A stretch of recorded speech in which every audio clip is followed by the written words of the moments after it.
नमस्कार प्रिय विद्यार्थियों, आज की वीडियो के माध्यम से हम लोग चर्चा करेंगे इकोनॉमिक्स से बनने वाले बहुत ही महत्वपूर्ण प्रश्नों के बारे में, जो कि आपकी परीक्षा में सीधे तौर पर आने वाले हैं।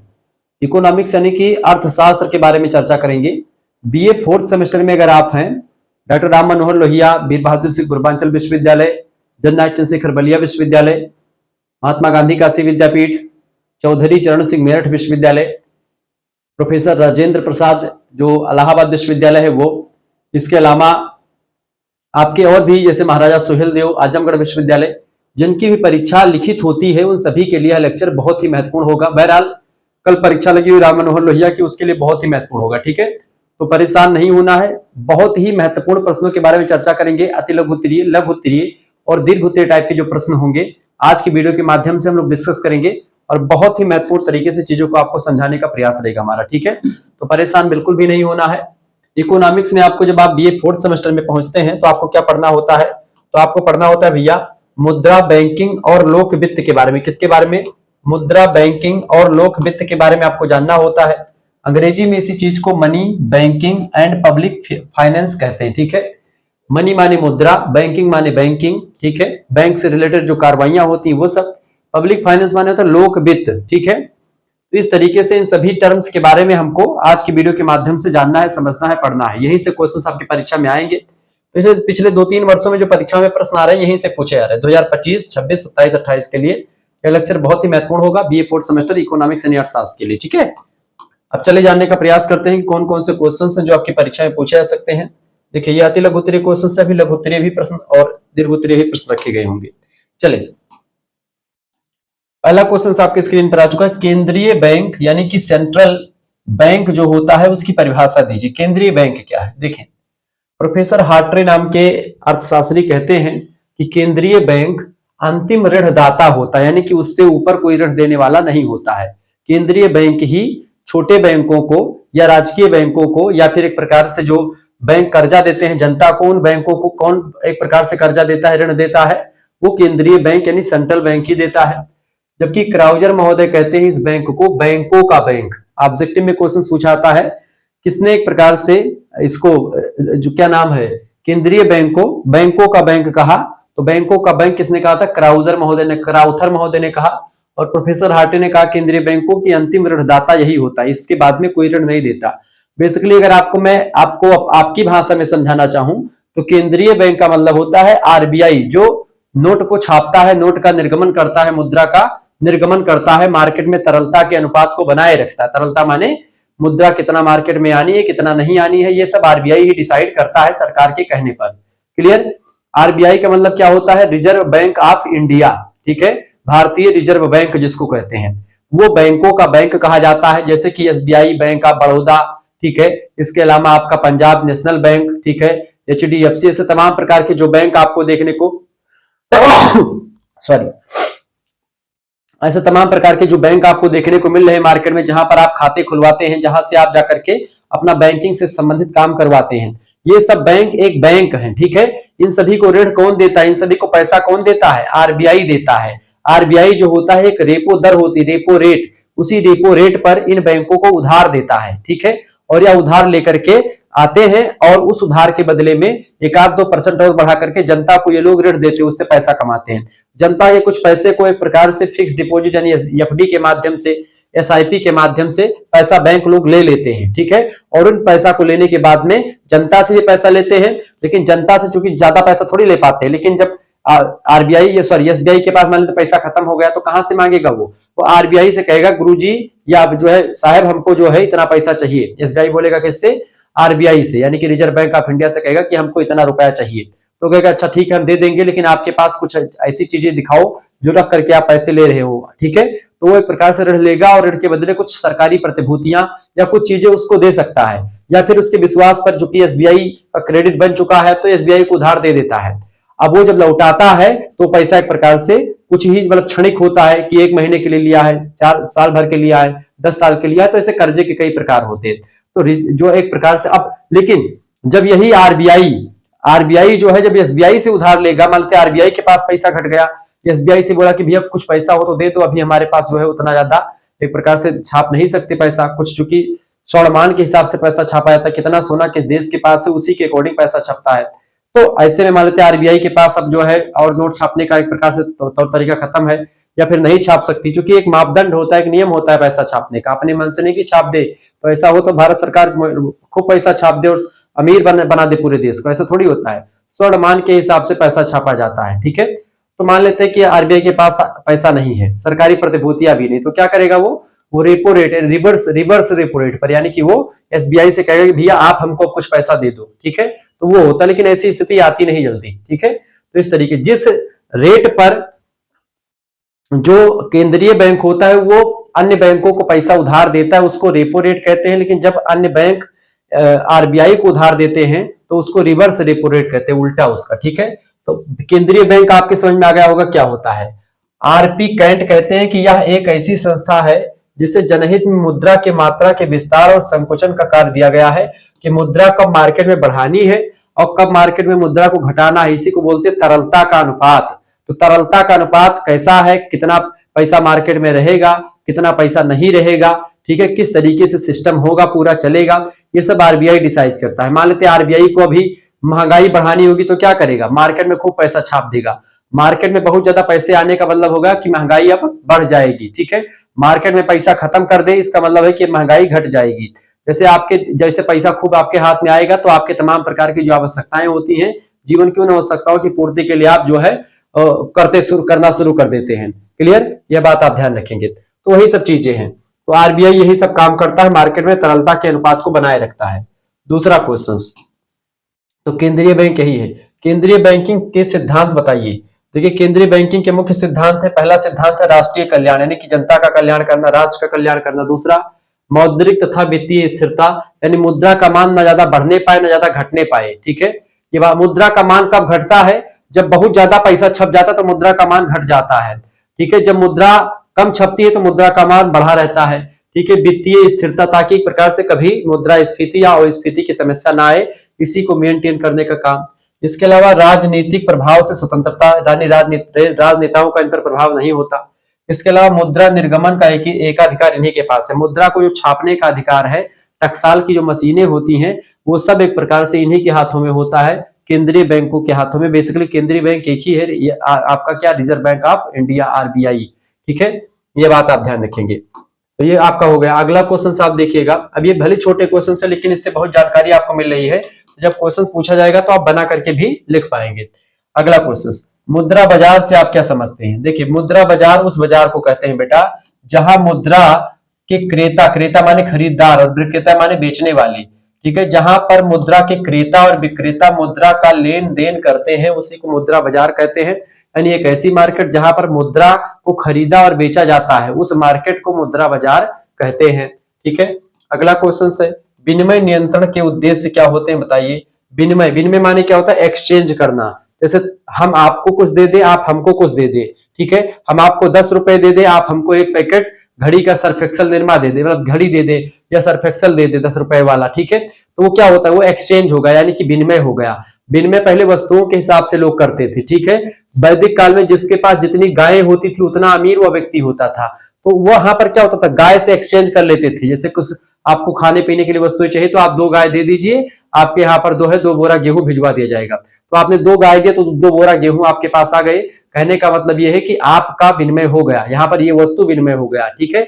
मुद्रा विनिमय हो गया, मुद्रा एक्सचेंज होती, मुद्रा और वस्तु विनिमय में मुद्रा दिया वस्तु। आजकल क्या चल रहा है, हम मुद्रा देते, पैसा देते हैं आपको और आप हमको एक प्रकार से कुछ सामान दे देते हैं खाने के लिए, ठीक है। ये होता है आपका, तो विनिमय वही होता है। तो विनिमय को, एक्सचेंज को नियंत्रित करने के क्या उद्देश्य होते हैं, क्यों कंट्रोल किया जाता है इसको। देखिए विनिमय नियंत्रण के कई उद्देश्य होते हैं। पहला उद्देश्य होता है पूंजी के बहिर्गमन को रोकना। पूंजी का बहिर्गमन जो होता है उसको रोकने के लिए क्या किया जाता है, विनिमय का नियंत्रण रखा था, ताकि एक प्रकार से पूंजी जो है बहुत बहिर्गमन ना हो उसका। दूसरी बात, प्रतिकूल भुगतान शेष में सुधार करना, ये भी इसका क्या होता है, नियंत्रण करने का उद्देश्य होता है विनिमय का। इसके अलावा विनिमय की जो दर होती है, रेट होता है विनिमय का, उसको स्थिर करने का भी एक उद्देश्य होता है विनिमय नियंत्रण की। विनिमय किस रेट पर होगा, जैसे 10 रुपए का ही निरमा क्यों मिलता है तो ये उसका रेट होता है।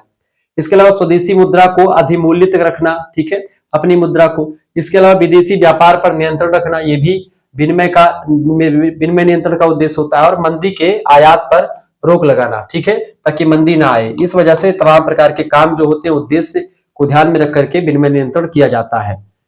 आगे देखते हैं, अगला क्वेश्चन आपके स्क्रीन पर आ चुका है। प्रश्न आप देखेंगे भैया, विनिमय नियंत्रण की कितनी विधियां होती हैं? देखिए, विनिमय नियंत्रण की दो विधियां होती हैं बेटा। कौन कौन सी विधियां होती हैं? पहली विधि है प्रत्यक्ष विधियां और दूसरी है अप्रत्यक्ष विधियां, ठीक है। प्रत्यक्ष विधि जिसको हम सामने से देख पाते हैं, समझ पाते हैं। अप्रत्यक्ष विधि जो हमको एक प्रकार से डायरेक्टली नहीं दिखती। तो प्रत्यक्ष माने डायरेक्ट जो है मेथड, और अप्रत्यक्ष माने इनडायरेक्ट मेथड। तो दो मेथड होते हैं विनिमय के नियंत्रण के। एक तो हमको स्पष्ट तौर पर नजर आते, दूसरे नजर नहीं आते हैं, लेकिन हो जाते हैं। विनिमय अधिकीलन से क्या समझते हैं आप, या क्या आशय है? देखिए, विनिमय अधिकालीन या अधिकीलन के अंतर्गत सरकार जो होता है अपनी मुद्रा का एक विनिमय मूल्य निर्धारित कर देता है कि भाई हमारी मुद्रा इसी विनिमय पर या इसी मूल्य पर विनिमय की जाएगी, इसी मूल्य पर हम इसको देंगे। और असीमित मात्रा में पूर्व निर्धारित क्रय और विक्रय मूल्यों पर मुद्रा खरीदने या बेचने का आश्वासन जो है सरकार देती है। इसी को विनिमय अधिकीलन कहते हैं। अगला क्वेश्चन, अंतरण अधिस्थगन विधि क्या है? अंतरण अधिस्थगन विधि की अगर बात की जाए, अंतरण मतलब कि अधिस्थगन जो होता है, ये विधि माने होता है कानून। तो विधि के अंतर्गत ऋणी देशों के द्वारा, ऋणी माने जो कर्जे में डूबे हुए हैं, ऋणी देशों के द्वारा विदेशियों को परिसंपत्ति अथवा पूंजी का भुगतान तत्काल ना करके कुछ समय के बाद किया जाता है, ठीक है। जो उन्होंने कर्जा लिया है उस कर्जे को हम कुछ दिन बाद देंगे, ऐसा आश्वासन देना ही अंतरण अधिस्थगन होता है। आगे देखते हैं, अगला क्वेश्चन आपकी स्क्रीन पर आ चुका। कोटा प्रणाली का उपयोग बताइए। फटाफट से आप बताएं भाई, कोटा प्रणाली का उपयोग बताइए। देखिए, विदेशी व्यापार पर नियंत्रण रखने के लिए कोटा प्रणाली का उपयोग किया जाता है। इसे सफल बनाने के लिए सहयोगी उपाय के रूप में विनिमय नियंत्रण किया जाता है, यानी कि विनिमय को कंट्रोल किया जाता है। तो कोटा प्रणाली जो होती है विदेशी व्यापार को कंट्रोल में करने के लिए एक प्रकार से इस प्रणाली का उपयोग किया जाता है। अगला क्वेश्चन आप देखेंगे, व्यापार चक्र के मौद्रिक सिद्धांत से क्या समझते हैं आप? देखिए, व्यापार चक्र का जो मौद्रिक सिद्धांत है उसमें क्या होता है, मुद्रा यानी कि मनी और साख जो है यानी तरलता, जो मुद्रा का मान है वो। तो मुद्रा और साख के प्रसार यानी फैलाव और संकुचन, यानी कितना मुद्रा मार्केट में जाएगी, कितना कम रहेगी, यानी उसका प्रसार और संकुचन। प्रसार माने फैलाव और संकुचन माने इसको कम करना, उसी के चक्र का कारण माना जाता है। इसमें हार्ट्रे और फ्रीडमैन का प्रमुख नाम आता है, जिन्होंने व्यापार चक्र के मौद्रिक सिद्धांत पर अपने विचार व्यक्त किए हैं। आगे देखिएगा, अगला क्वेश्चन आपकी स्क्रीन पर आ चुका है, फटाफट से आप देखिएगा। प्रश्न, मुद्रा के मूल्य से आप क्या समझते हैं? मुद्रा का मूल्य, देखिए मुद्रा का मूल्य यानी कि मुद्रा की क्या वैल्यू है। जैसे पाकिस्तानी जो मुद्रा है उसकी क्या वैल्यू है? उसकी वैल्यू है कि भारतीय मुद्रा से वो कम है। ऐसे ही भारतीय मुद्रा क्या है? भारतीय मुद्रा अगर 84-85 रुपए एक मुद्रा लेंगे तो आपका डॉलर जो हो जाएगा, डॉलर जो है अगर एक डॉलर की बात करें तो लगभग 87-88 रुपए आपके यहाँ पर पहुंचेगा, 86-85 जो भी हो इस समय, ठीक है। तो वो कहीं ना कहीं जो डॉलर है वो महंगा है हमारे से, यूरो महंगा है हमसे, लेकिन पाकिस्तानी रुपया या भूटानी रुपया या फिर जो है क्या नाम है ये नेपाली रुपया, ये सब हमसे सस्ते हैं। यानी अगर हम 10 रुपए लेकर के भारतीय रुपया जाएंगे तो वो एक प्रकार से नेपाल में कितना बन जाएगा, लगभग में 20-25 रुपए बन जाएंगे, ठीक है। ये चीजें होती है। तो मुद्रा के मूल्य से हमारा आशय सामान्य रूप में वस्तुओं की उस मात्रा से है जो कि मुद्रा की एक इकाई के द्वारा विनिमय में प्राप्त होते हैं। विनिमय माने एक एक्सचेंज में प्राप्त होते हैं हमको, ठीक है। मुद्रा का मूल्य, ठीक है, ये बात आप, मुद्रा अगर कम पैसे में आपको बहुत सारी वस्तुएं मिल रही है इसका मतलब है कि मुद्रा का मूल्य ज्यादा है, और ज्यादा पैसे में आपको बहुत कम चीजें मिल रही है इसका मतलब है मुद्रा का मूल्य कम है, ठीक है, ध्यान रखिएगा। अगला क्वेश्चन है, मुद्रा प्रसार पर नियंत्रण के एक प्रमुख उपाय बताए। कैसे नियंत्रण रखा जाता है? मुद्रा के प्रसार, मुद्रा का फैलाव। देखिए, मुद्रा प्रसार पर नियंत्रण हेतु कई सुझाव दिए गए हैं। पहला सुझाव है चलन पर नियंत्रण कर दिया जाए, मुद्रा के चलन को रोक दिया जाए, कुछ मुद्राओं को कंट्रोल कर लिया जाए। दूसरी बात, साख नियंत्रण किया जाए, ठीक है, कीमत नियंत्रण कर दी जाए वस्तुओं की, ठीक है, विवेकपूर्ण अनुत्पादक व्यय किया जाए, इसके अलावा करों में वृद्धि कर दी जाए। तो इन सभी से क्या होगा, मुद्रा का प्रसार है, मुद्रा का फैलाव रुक जाएगा। अभी एक प्रकार से क्या खूब ज्यादा एक प्रकार से नोट छपने शुरू हो जाए तो ऐसे क्या होगा, मुद्रा का फैलाव होगा, मार्केट में बहुत पैसा हो जाएगा। जब मार्केट में बहुत पैसा हो जाएगा तो लोग एक प्रकार से क्या करेंगे, लोग अपनी जरूरतों की चीजों को खरीदना शुरू कर देंगे, यानी कि जो क्या होगा, डिमांड हो जाएगा वो बढ़ जाएगा, सप्लाई भी उसी हिसाब से बढ़ जाएगी, लोग सामान बनाना शुरू कर देंगे। और मुद्रा चूंकि बहुत लोगों के पास जब बहुत ज्यादा हो जाएगी तो सामान का रेट भी ऑटोमेटिक बढ़ना शुरू हो जाता है। आप देखते हैं लगन में कहते हैं कि हर चीजें महंगी होती जा रही हैं, तो जब शादी ब्याह आता है क्यों महंगी होती जा रही है? महंगी इसलिए होती जा रही बेटा क्योंकि जब आप के पास पैसा होगा तभी आप अपनी जरूरतों को पूरा करने के लिए उद्यत होंगे, आगे बढ़ेंगे। ऐसे में मुद्रा आपके पास है, पैसे आपके पास है, 10 लोगों के पास भी पैसे हैं, चूंकि आपके पास है तो उनके पास भी है। एक ही वस्तु के लिए आप 10 लोग जाकर के लाइन में खड़े हो जाएंगे, तो जो चीजें 10,000 की आपको मिलने वाली थी पहले, उस चीजों का दाम ऑटोमेटिक 15,000 रुपए बढ़ जाता है। ये बात आप ध्यान रखें। जैसे आप किसी फोन को खरीदने गए और उस फोन की कीमत मान लेते हैं 10,000 रुपए है, लेकिन 4 लोग उसी खरीदने के लिए लगे हैं, तो जो 15,000 देगा उसी को मिल जाएगा। तो इस तरीके से रेट भी बढ़ जाता है। आप कोरोना काल में देखेंगे, चूंकि सामान कम थे तो रेट ऑटोमेटिक बढ़ गए, उत्पादन कम होगा, ठीक है, उत्पादन जब कम होना शुरू हो जाएगा तो भी रेट बढ़ जाता है। मुद्रा लोगों के पास खूब ज्यादा हो जाएगी तभी रेट बढ़ जाता है। शादी ब्याह में सभी लोग डिमांड कर देते हैं ना, इस वजह से रेट जो है बढ़ जाता है। मोटरसाइकिल का दाम बढ़ जाता है, क्योंकि दहेज में मोटरसाइकिल उससे बहुत लोग खरीद करके देना शुरू कर देते हैं। तो ये चीजें हैं। आगे देखते हैं, अगला क्वेश्चन आपकी स्क्रीन पर आ चुका, फटाफट से आप देखने का प्रयास करेंगे। अगला क्वेश्चन आ चुका है, मुद्रा प्रसार का प्रभाव किस वर्ग पर पड़ता है। देखिए, मुद्रा प्रसार यानी मुद्रा का फैलाव जब होता है, मुद्रा बहुत ज्यादा मार्केट में आ जाए, उसी को मुद्रा फैलाव कहते हैं या मुद्रा प्रसार कहते हैं। इसका प्रभाव यह पड़ता है कि उत्पादक वर्ग पर लाभकारी प्रभाव पड़ता है। जो पूंजीपति वर्ग है, जो उत्पादन करता है, जिसके पास फैक्ट्री है, तो वो एक प्रकार से क्या होगा, खूब ज्यादा सामान को बनाएगा। खूब ज्यादा सामान को बनाएगा तो लोग उसको खरीदेंगे, तो उसका लाभ होगा। दूसरी बात, व्यापारी वर्ग पर लाभकारी प्रभाव, जो व्यापार करते हैं उनको भी लाभ होगा। निवेशकर्ता पर लाभकारी प्रभाव पड़ेगा, ऋणी पर लाभकारी प्रभाव, यानी सभी पर लाभकारी प्रभाव पड़ेगा। जब मुद्रा मार्केट में बहुत ज्यादा हो जाए, जो कर्जे में डूबा होगा अपना कर्जा चुका देगा, सब कुछ इसी में हो जाता है। क्लियर, ये बात आप ध्यान रखिए। ये मुद्रा प्रसार है। मुद्रा संकुचन क्या होता है? देखिए, मुद्रा संकुचन यानी कि जिसको आप डिफ्लेशन कहते हैं, इसका क्या है, जब मुद्रा मार्केट में कम हो जाए, मुद्रा छपना बंद हो जाए या कम हो जाए, उसी को मुद्रा का एक प्रकार से डिफ्लेशन कहते हैं। ठीक है, मुद्रा का एक प्रकार से क्या बोलते हैं, संकुचन बोलते हैं। तो मुद्रा प्रसार की सर्वथा विपरीत अवस्था को मुद्रा संकुचन कहते हैं, मुद्रा मार्केट में कम हो जाए। प्रोफेसर क्राउथर कहते हैं कि मुद्रा संकुचन वह सिचुएशन या वह स्थिति होती है जिसमें मुद्रा का मूल्य बढ़ता है और वस्तुओं का मूल्य क्या होता है, घटता है।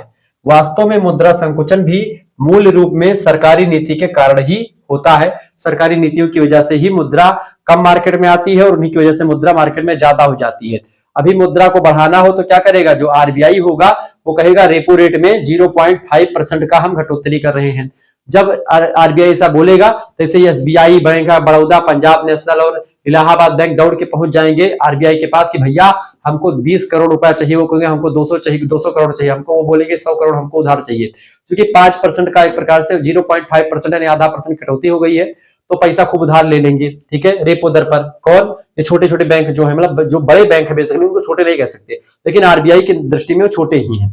तो आरबीआई सबको पैसा दे देगा कम पैसे में। ठीक है, सरकार बोलेगी 0.55 आप घटा दो, तो मार्केट में पैसा आ जाएगा। फिर पैसा सब बैंकों के पास आ गया। अब बैंक लोग क्या करेंगे, जहां 5% ब्याज पर देते थे लोगों को पैसा, आप कहेंगे ठीक है भैया 4.5% पे आ जाओ, या एक प्रकार से 5% पर देती थी या 6% पर देती थी, बोलेगी ठीक है और भैया कम पे ले लो करके, ठीक है 5.5 पर देना शुरू कर दी, या इस तरीके से कम रेट थोड़ा सा घटा दिया। ऐसे में क्या होगा, सभी जो जनता एक प्रकार पूंजीपति वर्ग है, जो फैक्ट्री उक्ट्री लगाए हैं, वो सब एक प्रकार से कर्जा लेने के लिए पहुंच जाएंगे। ठीक है, वो कर्जा लेकर के क्या करेंगे, और सामान उत्पादन शुरू कर देंगे। ठीक है, जिससे क्या होगा, मार्केट में खूब पैसा आ जाएगा। मार्केट में जब पैसा खूब आ जाएगा, अब चूंकि उत्पादन भी ज्यादा करेंगे फैक्ट्री वाले, तो 4-5 लोग जो ऐसे बेकार घूम रहे हैं, बेरोजगार घूम रहे हैं, उनको कहेंगे चले आओ तुम भी नौकरी कर लो हमारे यहाँ पे, क्योंकि उत्पादन ज्यादा करना है। तो ऐसे में एक प्रकार से क्या बढ़ता है, उत्पादन भी बढ़ता है, सामान मार्केट में खूब आ जाते हैं, लोग खरीदना शुरू कर देते, क्योंकि सबके पास पैसे, सभी बैंक से उधार ले रहा है। इस तरीके से चीजें हो जाती है। क्लियर, ये आपका होता है मुद्रा का संकुचन। अगर तो मुद्रा का फैलाव हो गया, मुद्रा का संकुचन करना हो तो क्या करेगा, आरबीआई क्या करेगा, रेपो रेट में 0.5 की वृद्धि कर देगा या 1% बढ़ा देगा कि भाई अब रेट बढ़ गया है। तो उस समय आरबीआई और ये सब बैंक का बड़ौदा पैसा मांगने नहीं जाएंगे उधार, और कहेंगे कि भाई जब घटेगा तब मांगेंगे। तो एक प्रकार से मार्केट में पैसा उस समय कम आने लगता है, तो मार्केट में एक प्रकार से मुद्रा का संकुचन की स्थिति धीरे धीरे आने लगती है। क्लियर, समझे। अगला प्रश्न, भारतीय मुद्रा बाजार की विशेषताएं बताएं। देखिए, भारतीय मुद्रा बाजार की प्रमुख विशेषताएं, पहली विशेषता यह है कि एक मुद्रा बाजार का विभाजन। ठीक है, एक मुद्रा बाजार का विभाजन पहली विशेषता। दूसरी, बट्टा गृहों का अभाव है यहाँ पर। तीसरी विशेषता, अनियंत्रित और संगठित क्षेत्र है। चौथी विशेषता, मुद्रा तथा साख की मौसमी मांग होती है। ठीक है, मुद्रा तथा साख की क्या है, मौसमी मांग है। भारत में मौसम के हिसाब से सारी चीजें होती हैं। अगला क्वेश्चन आपके स्क्रीन पर आ चुका, फटाफट से आप देखने का प्रयास करेंगे। प्रश्न है, भारतीय पूंजी बाजार के कार्य बताइए। देखिए भारतीय पूंजी बाजार के निम्न कार्य हैं। पहला कार्य है पूंजी को तरलता प्रदान करना। तरलता माने लिक्विडिटी, यानी कि कम ज्यादा करना पूंजी को, एक प्रकार से ये भारतीय पूंजी बाजार का कार्य है। दूसरा परिकल्पना को बढ़ावा देना। तीसरा प्रतिभूतियों को सुदृढ़ता प्रदान। प्रतिभूति मतलब सरकारी प्रतिभूति, जिनको रख करके बैंकों से पैसा लिया था। इससे कहते गहना वहना रख करके उधार ले आओ तो गहना प्रतिभूति है, लेकिन जब वो किसी सरकारी प्रतिभूति होती तो बैंक उस पर कर्जा दे देता है, ठीक है। इसके अलावा नई पूंजी की प्राप्ति में सहयोग प्रदान करना, ये सब भारतीय पूंजी बाजार के कार्य हैं। अगला क्वेश्चन, मुद्रा के मूल्य से आप क्या समझते हैं? देखिए मुद्रा मूल्य से अभिप्राय ब्याज दर, यानी जो है ब्याज दर हो गया, विदेशी विनिमय दर, क्रय, इन सभी से है। किनले महोदय, प्रोफेसर किनले कहते हैं कि मुद्रा का मूल्य सीमांत विनिमय के द्वारा प्राप्त हुई सेवाओं के पूंजीकृत मूल्य के बराबर होता है, ठीक है। यह बात आप ध्यान रखेंगे। आगे देखते हैं, अगला क्वेश्चन आपके स्क्रीन पर आ चुका, फटाफट से आप देखने का प्रयास करेंगे। अगला क्वेश्चन से रिजर्व बैंक जो इंडिया है, रिजर्व बैंक ऑफ इंडिया, इसके द्वारा साख नियंत्रण, साख माने होता है जो मॉनेटरी सिस्टम है पूरा उसको कंट्रोल करना, तो साख नियंत्रण के क्या उपाय है? सबसे पहली बार रिजर्व बैंक के द्वारा साख नियंत्रण के कई उपाय अपनाए जा सकते हैं। पहली बात, ऋणों पर प्रतिबंध लगा दिया जाए, यानी कर्जा आप नहीं देंगे या कर्जा कम देंगे, कर्जा का रेट जो या रेपो रेट जो है उसको बढ़ा देते हैं, तो इससे क्या होगा, साख का कंट्रोल हो सकता है। नैतिक दबाव भी बना सकते हैं, प्रत्यक्ष कार्रवाई करते हैं और प्रचार प्रसार भी कर सकते हैं। तो इस तरीके से कई काम करके मुद्रा को कंट्रोल किया जा सकता है। विदेशी विनिमय दर से आप क्या समझते हैं? विदेशी विनिमय दर यानी विदेशों में जब आप कोई चीज एक्सचेंज करने से, विदेश से आपको कुछ खरीदना है तो उसके लिए अलग दर होती है, ठीक है, वहां पर डॉलर में बात होती है। तो हार्टले जो है, हार्टले ब्रदर्स कहते हैं कि विदेशी विनिमय एक ऐसा मंत्र होता है जिसमें एक राष्ट्र यानी एक देश और दूसरे राष्ट्र के साथ, एक राष्ट्र दूसरे राष्ट्र के साथ यानी एक देश दूसरे देश के साथ अंतरराष्ट्रीय ऋणों पर समझौता एक प्रकार से करता है या होता है, और इस तरीके से चीजें स्पष्ट होती है। क्लियर? आगे देखिएगा, यानी एक ऐसा सिस्टम, एक ऐसा सिचुएशन जिसमें क्या होता है, एक दो देश जो है आपस में किसी मुद्दे पर बातचीत करके जो है वो चीज सिस्टम स्थापित कर लेते कि हमको आपको इतना देंगे, आप हमको ये चीजें दे दीजिएगा, तो डॉलर के द्वारा फिक्स होता है। अगला क्वेश्चन, क्रय शक्ति समता सिद्धांत का प्रतिपादन किसने किया था? तो जो है स्वीडिश अर्थशास्त्री, स्वीडिश माने कि स्वीडन के, तो स्वीडन के अर्थशास्त्री गुस्ताव केसल महोदय ने क्रय शक्ति समता सिद्धांत का प्रतिपादन किया था। यह बात आप ध्यान रखिएगा। आगे देखते हैं, अगला क्वेश्चन आ चुका है, अग्रिम विनिमय दर किसे कहते हैं? देखिए जिस दर पर भविष्य में विदेशी विनिमय के सौदे किए जाए उसे अग्रिम विनिमय दर कहा जाता है। क्या कहते हैं? जिस दर पर भविष्य में विदेशी विनिमय के सौदे किए जाते हैं उसे अग्रिम विनिमय दर कहा जाता है। नेक्स्ट क्वेश्चन आप देखेंगे, अंतरराष्ट्रीय मुद्रा कोष के क्या कार्य होते हैं?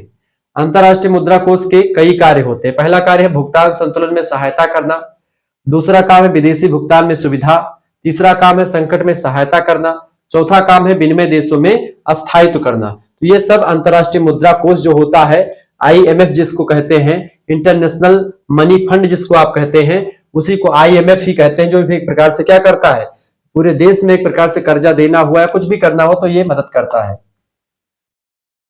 एक बात और ध्यान रखेंगे, अगर आपको हमारे साथ जुड़ना है, क्रैश कोर्स में ज्वाइन होना है, तो आपके लिए व्यवस्था कर दी गई है। 91 61 93 60 62 ये मेरा व्हाट्सएप नंबर है। इसी व्हाट्सएप नंबर पर आप SMS कर दीजिएगा अपना नाम, अपने यूनिवर्सिटी का नाम, ठीक है, और अपने सब्जेक्ट के नेम लिख करके भेज दीजिएगा। आपके सेमेस्टर में अपने सेमेस्टर के नाम भी लिख करके भेज दीजिएगा। इस नंबर पर आपके पास स्कैनर भेजा जाएगा, उसी स्कैनर पर आपको मात्र 100 रुपीज फीस जो है जमा कर देनी होगी। उसके बाद में आपको लाइव क्लास वाले ग्रुप से जोड़ा जाएगा, उसमें आपको वीडियो लेक्चर्स, लाइव क्लास की लिंक ये सब मिलती रहेगी, साथ में सभी सब्जेक्ट की आपको PDF मिलेगी, ठीक है, geography, economics, polity, history, Hindi, को करिकुलर, ये सभी क्लासेस आपको वहां पर मिलती है। इसके साथ ही साथ तो आपका ये सब हो जाएगा, ठीक है।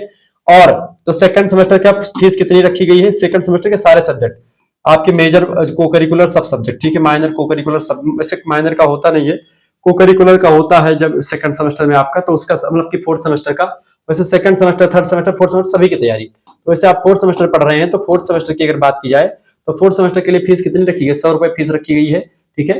लेकिन आप चाहते हैं कि हमको अभी से फिफ्थ सेमेस्टर पढ़ना है, तो फिफ्थ सेमेस्टर जुड़ने के लिए भी आपके लिए फीस 100 रुपए ही रखी गई है। 100 रुपए फीस में आपको सभी सब्जेक्ट की तैयारी करवाई जाएगी, मात्र 100 रुपए फीस में, ठीक है। और उसमें आपको revision class, model paper revision जो है, और बहुत ही महत्वपूर्ण ऑब्जेक्टिव लिखित सभी टाइप के क्वेश्चन जो परीक्षा पूछे थे पिछले 2-3 वर्षों में, वो सब मिलेंगे, प्रीवियस ईयर क्वेश्चन पेपर मिलेंगे, ठीक है, सब कुछ आपको मिलेगा सभी सब्जेक्ट के, ठीक है। Analytic ability and digital evidence को करिकुलर में आपकी बार पढ़ना है, एक सब्जेक्ट के 2 पेपर होंगे फिफ्थ सेमेस्टर में, वो सब तैयारी हो जाएगी। तो 100 रुपए फीस फिफ्थ सेमेस्टर के जिनको भी जुड़ना है SMS करें इस नंबर पर व्हाट्सएप पर और तुरंत 5th सेमेस्टर के लिए भी जुड़ जाए, क्योंकि ग्रुप बन चुका है, काफी बच्चे जुड़ चुके हैं। और 4th सेमेस्टर में तो बहुत सारे बच्चे जुड़े हुए हैं और पहले से क्लास शुरू है, तो उसका क्रैश कोर्स मिल जाएगा, ताकि परीक्षा में जो बताएंगे वही सब आने वाला है, तो आप तुरंत PDF प्राप्त कर सकते हैं। लेकिन अगर आप चाहते हैं कि हमको 4th का और 5th का दोनों का एक साथ चाहिए, तो 4th और 5th का दोनों का एक साथ भी आपको मिल जाएगा। तो इसके लिए क्या 200 रुपए देने पड़ेंगे आपको? नहीं, बिल्कुल 200 रुपए देने की कोई जरूरत नहीं आपको। आपके लिए 50 रुपए की छूट चल रही है, मात्र 150 रुपए यानी कि 150 रुपए में आपके लिए 4th semester plus 5th semester दोनों का कोर्स आपको मिल जाएगा, मात्र 150 रुपए में। ये बात आप ध्यान रखेंगे। तो फटाफट से आप शेयर कर दीजिएगा वीडियो को, लाइक भी कर दीजिएगा, क्योंकि इसी प्रकार से इंफॉर्मेटिव वीडियो लगातार मैं आपके लिए लाता रहता हूं। ठीक है, क्लियर? चलिए, ये आपका क्लियर हो गया भाई। आगे देखिएगा, अब आगे अगला क्वेश्चन आपके स्क्रीन पर आ चुका, फटाफट से आप देखने का प्रयास करेंगे। प्रश्न, विश्व बैंक के क्या उद्देश्य होते हैं? प्रश्न, विश्व बैंक के क्या उद्देश्य हैं? देखिए, विश्व बैंक यानी कि विश्व बैंक को क्या बोल सकते हैं आप? ठीक है, वर्ल्ड बैंक कह सकते हैं। ठीक है, तो विश्व बैंक के उद्देश्य निम्न है। जैसे पहला उद्देश्य है पूंजी विनियोजन, ठीक है, पूंजी का विनियोजन करना, ठीक है, उसकी प्लान उसको सेट करना, पूंजी की व्यवस्था करना, व्यापारिक हानि से बचाव करना, विभिन्न देशों का व्यवस्थित भुगतान संतुलन बनाए रखना सभी देशों के बीच में, यही इसका उद्देश्य होता है। अगला प्रश्न, विश्व बैंक के क्या कार्य हैं? स्पष्ट कीजिए। देखिए, विश्व बैंक के कई कार्य हैं। पहली बात तो ऋण देता है सभी देशों को, ठीक है। अंतरराष्ट्रीय समस्याओं का समाधान करने के लिए भी विश्व बैंक सामने आता है, जैसे कि विश्व बैंक की ही मध्यस्थता में जो भारत और पाकिस्तान के बीच में सिंधु नदी जल समझौता हुआ था, जिसमें ऊपर की 3 नदियों का 80% भाग जो है पाकिस्तान के पास है और 20% भारत के पास, नीचे की 3 नदियों का भारत के पास और 80% और 20% पाकिस्तान के पास जाता है। 6 नदियां कुल मिलाकर के आपकी बहती हैं, तो 6 में एक प्रकार से 80-20 का चल रहा है। सिंधु नदी समझौता 1960 में हुआ था, तो वो एक प्रकार से भंग जो है पाकिस्तान और भारत के बीच में तनाव बढ़े पहलगाम हमले के बाद में, फिर उसके बाद में उसको निरस्त कर दिया गया। तो अब जो है पानी रोक दिया गया, आपने सुना होगा न्यूज तमाम प्रकार की, ठीक है। तो वो समझौता जो हुआ था किसकी मध्यस्थता में हुआ था? विश्व बैंक ने एक प्रकार समझौता करवाया था बीच में आकर के भारत पाकिस्तान के बीच में। तो ये क्या करता है? अंतरराष्ट्रीय समस्याओं का समाधान करने के लिए मध्यस्थता स्थापित करता है, प्राविधिक सहायता भी प्रदान करता है, ये बहुपक्षीयवाद को प्रोत्साहन भी देता है, ठीक है। ये बात आप ध्यान रखिए, क्या करता है? बहुपक्षीयवाद को प्रोत्साहन भी देता है। क्लियर? तो ये करता है विश्व बैंक आपका।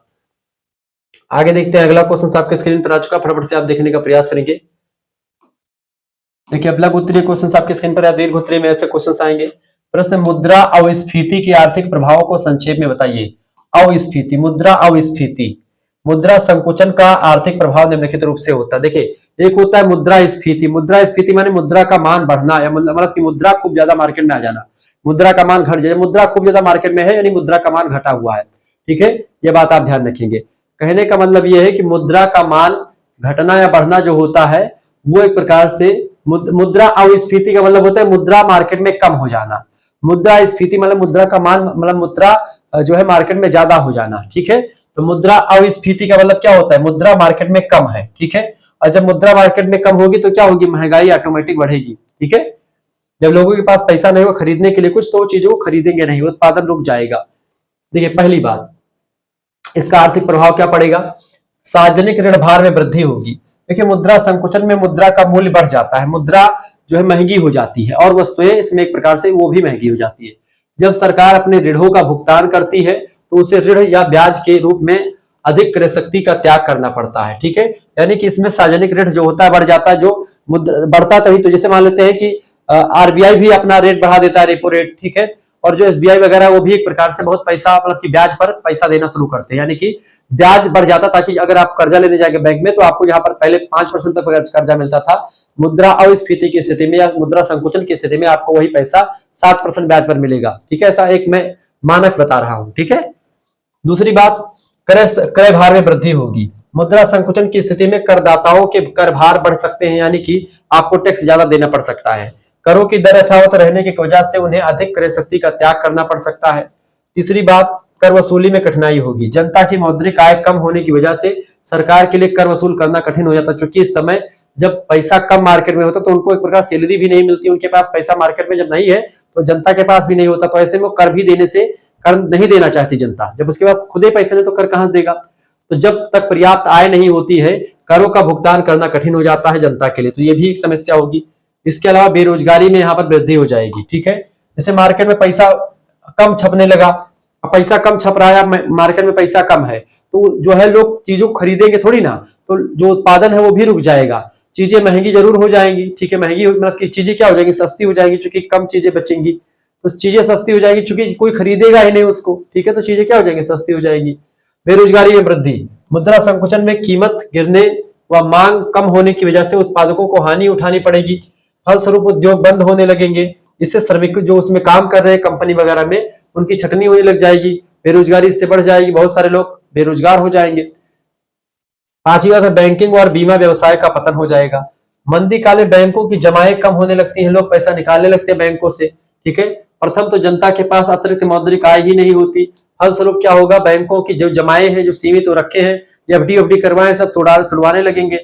बाजार में ब्याज दर अधिक होने की वजह से जनता बैंक में जमा करवाने की अपेक्षा बाजार में ऋण देना पसंद करती है, फलस्वरूप बैंकों की जमाएं घटने लगेंगी। ठीक है, और व्यापार और उद्योग बंद होने लगेंगे, ऋणों की मांग जो होगी, यानी कर्जा लोग कम मांगेंगे। ठीक है, बैंक से, फलस्वरूप बैंकिंग और बीमा कंपनियां जो होंगी वो खत्म हो जाएंगी, क्योंकि बीमा उमा लोग क्यों करते, जब उनके पास खूब पैसा होता तो वो कर देते, बीमा उमा पड़ा है चलो कर दिया भाई, लेकिन जब उनके पास खुदे पैसा नहीं, अभी जिए कि मर जाए, तो मरने के बाद क्या सोचेंगे। ठीक है, तो वो चीजें होती हैं इसमें। छठी बात है, निर्यात प्रोत्साहित और आयात हतोत्साहित हो जाता है, यानी कि इसमें क्या होता है, निर्यात ज्यादा हो जाता है, यानी बेचेंगे लोग, जो उनके पास सामान होगा उस सभी को बेच देंगे। ठीक है, खरीद कम पाएंगे, क्योंकि पैसा नहीं तो खरीदेंगे कहा। जब मार्केट में मुद्रास्फीति होती है तो सेम उल्टा हो जाता है, मुद्रास्फीति में क्या होगा, आयात जो होगा वो बढ़ जाएगा, और जो एक प्रकार से निर्यात होगा वो हतोत्साहित हो जाएगा, कम होगा। देश में वस्तुएं सस्ती होने से उनका निर्यात बढ़ने लगता है, लोग उसको बेचना शुरू कर देते हैं, जबकि आयात कम होने लगता है, खरीदते लोग कम है बाहर से। आयात कम होने और निर्यात बढ़ने से व्यापार शेष देश के पक्ष में होने लगता है, इसी से देश की मुद्रा का विनिमय मूल्य बढ़ने लगता है। ठीक है, ये बात आप ध्यान रखेंगे। तो इस तरीके से तमाम चीजें आपको मैंने समझाई। ये मुद्रा अस्फीति यानी मुद्रा सिद्धांत के आर्थिक प्रभाव थे, परीक्षा में प्रश्न पूछा जाएगा, आसानी से आप बता दीजिएगा। अगला क्वेश्चन आ चुका है भैया, प्रश्न है, निस्पंदन स्फीति तथा इसके रोकने के उपायों को समझाइए। फटाफट से आप बताने का प्रयास करेंगे, इसका राइट आंसर क्या हो जाएगा, निस्पंदन स्फीति तथा इससे रोकने के उपायों को समझाइए। लेकिन निस्पंदन स्फीति यानी कि इसको आप बोल सकते हैं स्टैगफ्लेशन। ठीक है, मुद्रा स्फीति। आज विश्व के अधिकांश औद्योगिक देश एक विचित्र स्थिति में फंसे हुए हैं, जहां आर्थिक जड़ता और मुद्रा स्फीति दोनों का सह अस्तित्व बना हुआ है। अर्थशास्त्रियों ने इस स्थिति को नई शब्दावली दी है, स्टैगफ्लेशन। ठीक है, हिंदी में इसको निस्पंदन स्फीति का नाम दिया जाता है। स्टैगफ्लेशन दो शब्दों से मिलकर के बना है, स्टेग्नेशन एंड इन्फ्लेशन। ठीक है, जो इस बात का प्रतीक है कि अर्थव्यवस्था में एक ओर से कीमतें बढ़ रही हैं और दूसरी ओर आर्थिक विकास अवरुद्ध होकर के अर्थव्यवस्था में निष्क्रियता और जड़ता की स्थिति आ जाती है। इस स्थिति को ही आर्थिक गतिहीनता कहते हैं। इसके साथ ही साथ मुद्रास्फीति की स्थिति भी कहते हैं, यानी मुद्रास्फीति और एक प्रकार से आर्थिक गतिहीनता दोनों हो जाती है। प्रोफेसर सैमुअल्सन नाम के अर्थशास्त्री कहते हैं कि मंदी स्फीति एक नई बीमारी का नाम है। मंदी स्फीति यानी मंदी भी है और स्फीति भी है, मुद्रा भी मार्केट में है और एक प्रकार से स्फीति भी यानी कि मंदी भी है। इसके अंतर्गत वस्तुओं के मूल्यों तथा मजदूरी की दरों में वृद्धि हो जाती है, मजदूर लोग पैसा ज्यादा लेने लगते हैं। ठीक है, वस्तुओं के मूल्य बढ़ोतरी हो जाती है क्योंकि मुद्रा लोगों के पास है, किंतु साथ ही साथ बेरोजगारी भी बढ़ती है और उत्पन्न किया हुआ माल बिकना कठिन हो जाता है, यानी जो आप माल बनाते हैं वो भी बिकता नहीं है। ठीक है, इसी को स्टैगफ्लेशन शब्द से कहा जाता है। मंदी स्फीति का प्रतीक है ये, जो एक प्रकार से स्टेनरी और इन्फ्लेशन दो शब्दों से मिलकर के बना हुआ है। इसका अर्थ है स्थितिक स्थिति के साथ मुद्रा का प्रसार की स्थिति। ठीक है, मुद्रा की प्रसार की स्थिति, लेकिन हाँ मंदी की स्थिति। निस्पंदन स्फीति को रोकने के कई सारे उपाय हैं। पहला उपाय ये होता है कि इसमें उत्पादन में वृद्धि होती है। उत्पादन में वृद्धि करके हम इसको रोक सकते हैं। ठीक है, उत्पादन में ऐसी विधियों का प्रयोग किया जाना चाहिए जिससे एक और उत्पादन में तो वृद्धि हो किंतु उसमें रोजगार पर कोई प्रतिकूल प्रभाव ना पड़े, यानी उत्पादन वृद्धि हो लेकिन रोजगार जो सबको मिला हो, रोजगार मिला भी रहे और आगे उनको एक प्रकार रोजगार बढ़ता भी रहे। दूसरी बात, आर्थिक विकास जनित समष्टि आर्थिक नीति की व्यवस्था की जाए। कहने का मतलब यह है कि आर्थिक विकास जो है ऐसी जनित समष्टि नीति बनाई जाए जो कि एक प्रकार से आर्थिक विकास को भी ध्यान में रखकर बनाई जाए ताकि आर्थिक विकास हो सके।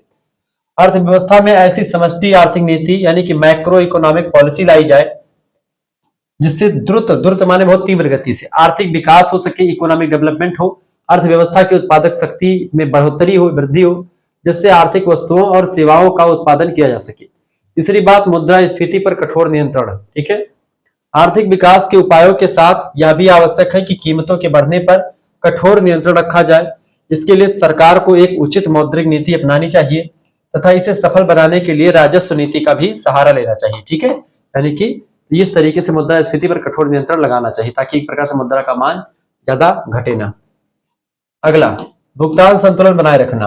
विशेष रूप से अल्प विकसित देशों को भुगतान संतुलन पर कड़ी नजर रखनी पड़ती है, जिनका विकास कम हुआ है ऐसे देश, क्योंकि प्रतिकूल भुगतान संतुलन की वजह से देश के उत्पादन पर प्रतिकूल प्रभाव पड़ता है। इसके लिए आवश्यक है कि निर्यातों में ठीक है वृद्धि के उपाय किए जाए और आयातों पर नियंत्रण भी लगाया जाए। इस तरीके से कई प्रकार के उपाय किए जा सकते हैं, ये बात आप ध्यान रखेंगे। आगे देखिएगा, देश के साधनों का दोहन किया जाए। जो देश में आपके खनिज संसाधन है उनका विवेक संबद्ध तरीके से दोहन किया जाए तमाम प्रकार के विधियों के द्वारा।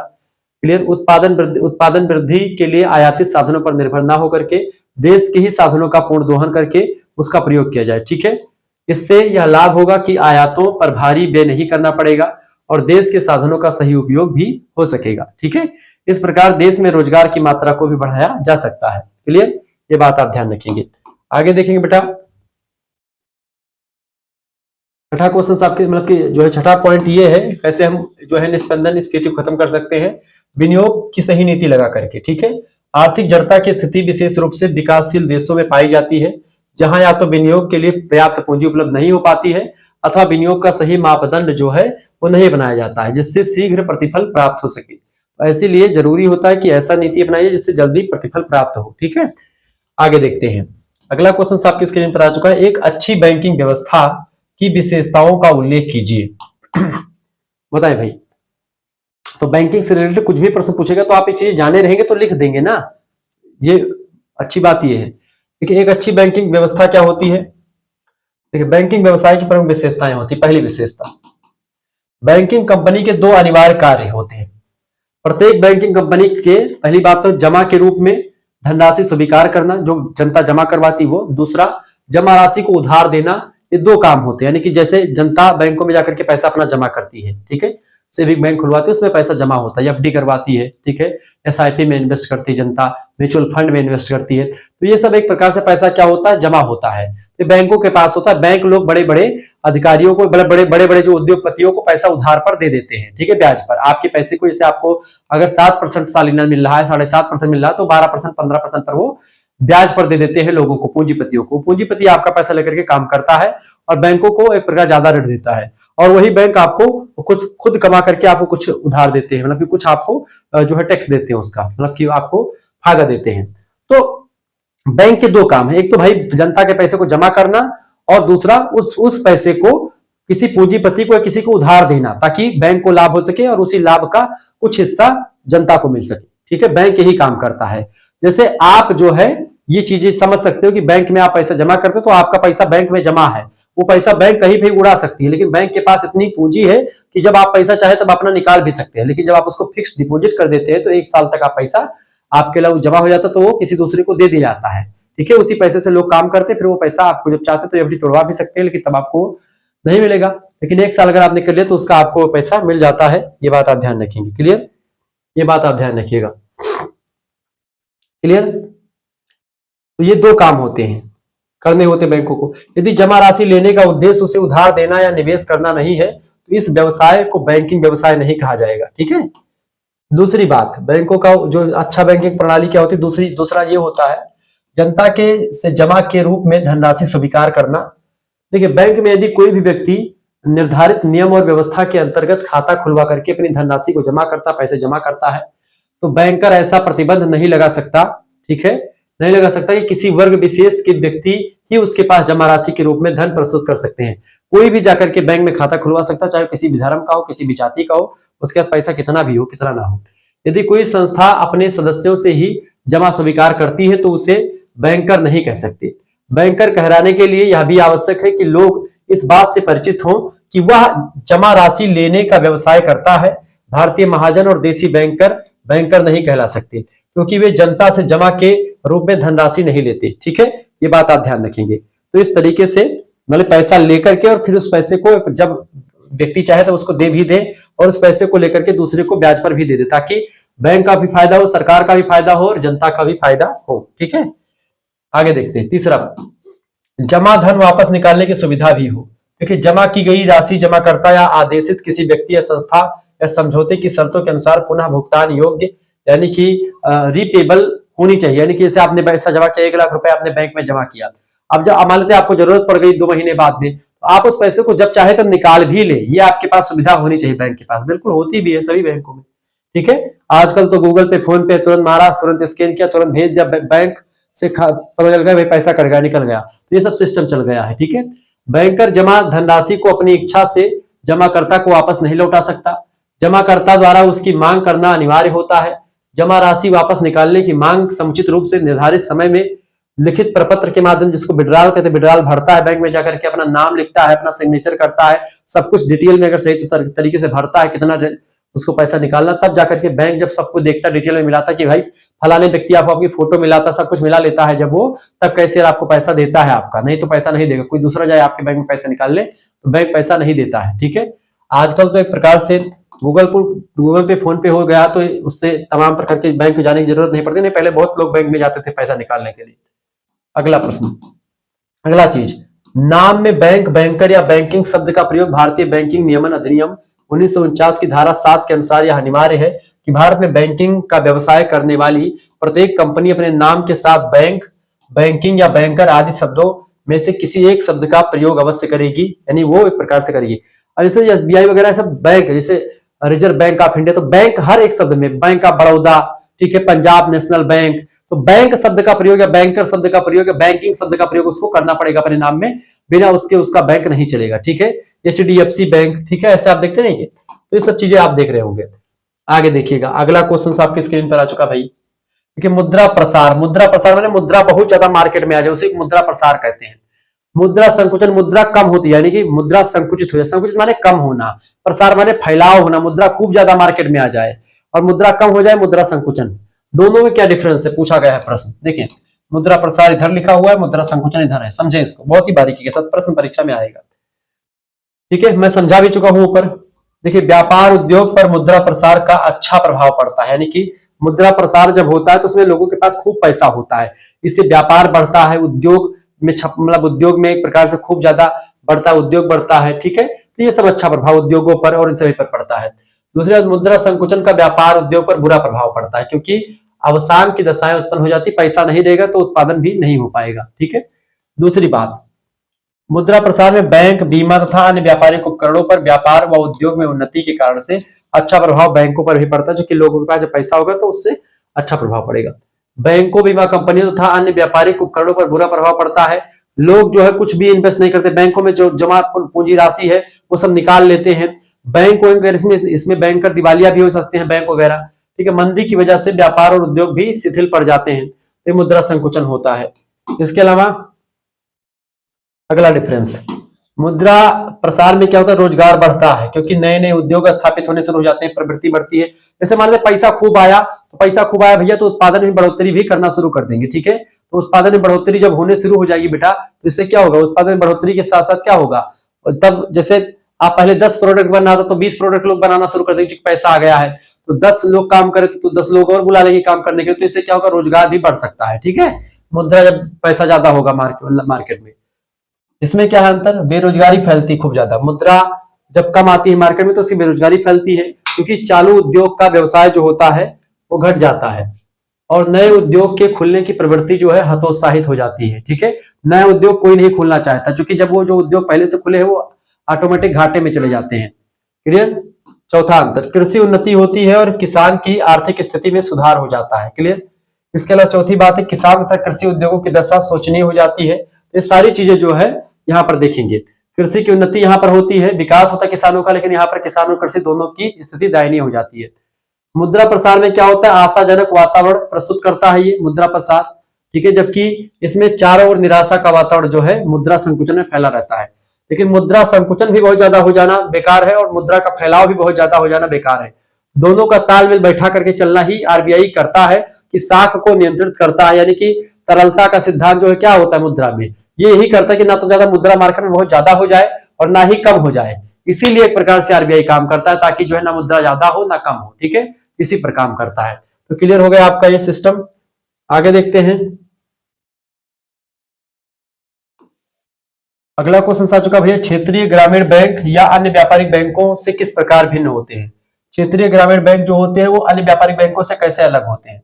देखिए, यद्यपि मूल रूप से क्षेत्रीय ग्रामीण बैंक अनुसूचित वाणिज्य बैंक ही है, फिर भी कुछ पहलुओं में उनसे भिन्न होते हैं। जैसे कि क्षेत्रीय ग्रामीण बैंकों का कार्य क्षेत्र वाणिज्यिक क्षेत्रों की अपेक्षा छोटा होता, सीमित होता। वाणिज्यिक क्षेत्र का विषय दायरा जो होता है बड़ा होता है। क्षेत्रीय ग्रामीण बैंक निर्बल वर्गों, सीमांत किसानों, भूमिहीन श्रमिकों और ग्रामीण कारीगरों को ऋण उपलब्ध करवाते हैं, किंतु वाणिज्यिक बैंक जो होते हैं व्यापारियों को, उद्योगपतियों को, पूंजीपतियों को पैसा उधार पर देते हैं। ठीक है। तीसरी बात, क्षेत्रीय ग्रामीण बैंकों की ब्याज दर सहकारी समितियों की ब्याज दरों के समतुल्य होती है, किंतु वाणिज्यिक बैंकों पर ऐसा कोई प्रतिबंध नहीं लगता। ठीक है। चौथी बात, क्षेत्रीय ग्रामीण बैंकों के कर्मचारियों की सेवा शर्तें वाणिज्यिक बैंकों से बिल्कुल भी अलग होती हैं। पांचवी बात, क्षेत्रीय ग्रामीण बैंक जो होते हैं अपेक्षाकृत कम लागत यानी कम पैसे में लग करके बनते हैं और उनमें कम सुविधाएं होती हैं, जबकि आप देखेंगे कि जो व्यापारिक बैंक है उसमें सुविधाएं भी ज्यादा होती हैं। ठीक है। ये सब अंतर है व्यापारिक बैंक और वाणिज्यिक बैंक में। व्यापारिक बैंक मतलब कि जो वाणिज्यिक बैंक और व्यापारिक बैंक है वो बड़े होते हैं, क्षेत्रीय बैंक छोटे होते हैं, जो गांव वगैरह के किसानों के लिए होते हैं बेसिकली। अगला क्वेश्चन, राष्ट्रीय आय को परिभाषित कीजिए। नेशनल इनकम क्या है? देखिए, राष्ट्रीय आय की परिभाषाओं को दो श्रेणियों में बांटा जा सकता है, एक परंपरागत परिभाषाएं और एक है आधुनिक परिभाषाएं। देखिए, प्रोफेसर मार्शल कहते हैं, बड़े अच्छे अर्थशास्त्री हैं, ये आय की परिभाषा को देते हुए कहते हैं, राष्ट्रीय आय नेशनल इनकम की बात करते हुए कहते हैं कि किसी एक देश का श्रम तथा पूंजी उसके प्राकृतिक साधनों पर क्रियाशील होकर के एक साल में प्रतिवर्ष भौतिक या अभौतिक वस्तुओं का एक शुद्ध योगफल पैदा करता है, जिसमें सभी प्रकार की सेवाएं सम्मिलित होती हैं एक साल के अंतर्गत की। यही उस देश की वास्तविक शुद्ध वार्षिक आय या देश का राजस्व या राष्ट्रीय लाभांश होता है। राष्ट्रीय लाभांश बोलो या देश का राजस्व बोलो या वार्षिक शुद्ध वार्षिक आय बोलो या फिर राष्ट्रीय आय बोलो, ये सब बात एक ही है। ठीक है। यानी एक साल के अंतर्गत किसी देश की वहां की जो एक प्रकार से उत्पादित वस्तुएं और जो सेवाएं उत्पादित की गई उसमें से मूल्य ह्रास दर जो भी उसमें खर्चा पाने लगा उसको हटा दे, और जो उत्पादन हुआ है और जो सेवाएं बनाई गई हैं, ठीक है, एक किसी देश की सीमा के अंतर्गत रह रहे लोगों के द्वारा या फिर बाहर रह रहे लोगों के द्वारा जो भारत के ही है मूल निवासी, उनके एक प्रकार द्वारा जो उत्पादित सेवाएं हैं और जो वस्तुएं निर्मित की गई हैं उनमें से जो लागत है उसको घटा दे, मूल्य ह्रास दर सब घटा दे। उसके बाद में जो चीजें बचती है उसी का बाजार का मूल्य जो होता है उस समय उन वस्तुओं और सेवाओं का, उसी के बाजार का जो मौद्रिक मूल्य होता है उसी को उस राष्ट्र की नेशनल इनकम कहा जाता है। एक साल के अंदर जितना भी वस्तुएं और सेवाएं मिलती हैं उसका मार्केट वैल्यू कितनी है, उसी मार्केट वैल्यू को एक राष्ट्र की इनकम कहा जाता है। प्रोफेसर पीगू कहते हैं कि राष्ट्रीय आय समाज की वस्तुपरक आय का वह भाग होता है जो मुद्रा में मापा जाता है। ठीक है। और इसमें विदेशियों से प्राप्त आय को भी सम्मिलित कर लेते हैं, यानी कोई व्यक्ति विदेश में है वो भी कमा रहा है तो उसको भी नेशनल इनकम में शामिल कर लिया जाएगा। ठीक है। आगे देखते हैं तीसरी बात, फिशर के अनुसार, फिशर कहते हैं कि राष्ट्रीय लाभांश अथवा राष्ट्रीय आय में केवल अंतिम उपभोक्ताओं के द्वारा सेवाएं सम्मिलित होती हैं, चाहे वह भौतिक या मानवीय वातावरण से प्राप्त हो। इस प्रकार एक पियोना या एक ओवरकोट जो मेरे लिए इस वर्ष बनाया गया है इस वर्ष की आय का भाग नहीं है, वरन पूंजी में वृद्धि है। केवल इन वस्तुओं के द्वारा मेरे इस वर्ष की गई सेवाएं जो होती हैं वो सब आय में शामिल हो सकती हैं। फिशर की परिभाषा को मार्शल तथा पीगू की परिभाषाओं से उत्तम माना जाता है, क्योंकि फिशर की परिभाषा से उचित आर्थिक कल्याण का बोध होता है, जिससे एक प्रकार से जनता का कल्याण होता है। आर्थिक कल्याण उपभोग पर निर्भर करता है। ठीक है। इस तरीके से ये राष्ट्रीय आय होती है जो मैंने आपको समझाई। अगला क्वेश्चन आ चुका है, प्रश्न, स्वायत्त विनियोग तथा प्रेरित विनियोग में क्या अंतर होता है? स्वायत्त विनियोग क्या होता है समझे, हेडिंग डालेंगे स्वायत्त विनियोग, लिखेंगे इसे स्वायत्त विनियोग इसलिए कहा जाता है बेटा क्योंकि आय से यह पूर्ण रूप से स्वतंत्र रहता है एवं आय का इस पर प्रभाव भी नहीं पड़ता। ठीक है। आय घटे बढ़े उससे कोई मतलब नहीं होता, अर्थात यह आय के प्रति बेलोचदार होता है। बेलोचदार मतलब कि इसका कोई प्रभाव नहीं पड़ता, आय से आय बढ़ने या घटने से घटता बढ़ता नहीं। इसके अलावा इस बात पर तत्वों का प्रभाव पड़ता है जैसे नव परिवर्तन, जनसंख्या, संस्थाएं, मौसम परिवर्तन, युद्ध, इन सभी का प्रभाव स्वायत्त विनियोग पर पड़ता है। जो विनियोग सरकार अथवा निजी संस्थाओं यानी कि चाहे सरकारी हो चाहे प्राइवेट हो, ठीक है, द्वारा सामाजिक आर्थिक उपरिव्यय क्षेत्रों में किया जाता है यह स्वायत्त विनियोग कहलाता है। इस विनियोग को सार्वजनिक विनियोग भी कहा जाता है। जो सार्वजनिक भवनों के बनाने में, जो सभी के लिए जो सड़कें बनाई जाती है सरकार के द्वारा, स्कूल, चिकित्सालय जो बनवाए जाते हैं, ये सब स्वायत्त विनियोग होते हैं। ठीक है, सरकार के द्वारा। ठीक है। अब ये चाहे एक प्रकार से किसी दूसरे के द्वारा की जो नॉर्मल तरीके से बनवाए जाते हैं, और दूसरे होते प्रेरित विनियोग। इसे वास्तविक विनियोग भी कहा जाता है जो लाभ के उद्देश्य से किया जाता है, जैसे कि जो किसी जैसे प्राइवेट कॉलेज खोला जाता है, प्राइवेट कोई हॉस्पिटल खोला गया तो लाभ कमाने के लिए कोई व्यक्ति उसको खोलता है। ठीक है। तत्व उद्यमी लाभ को प्रभावित करते हैं, वे प्रेरित विनियोग को भी प्रभावित करते हैं। उदाहरण के लिए जब लोगों की आय में वृद्धि होती है तो उपभोग मांग में भी वृद्धि होती है। लोगों के पास पैसा है तो लोग चीजों को खरीदना पसंद करते हैं। अर्थात आय में परिवर्तन का विनियोग पर सीधा प्रभाव पड़ता है। आय में वृद्धि या कमी होने की वजह से विनियोग जो है बढ़ता और घटता रहता है। ठीक है, इस तरीके से जब आय ज्यादा होती है तो विनियोग ज्यादा होता है, आय घटती तो विनियोग घटता है। ठीक है, जबकि सरकारी चीजें होती है वो अपने आप में होती है, आय का उस पर कोई प्रभाव नहीं पड़ता। आगे देखिएगा,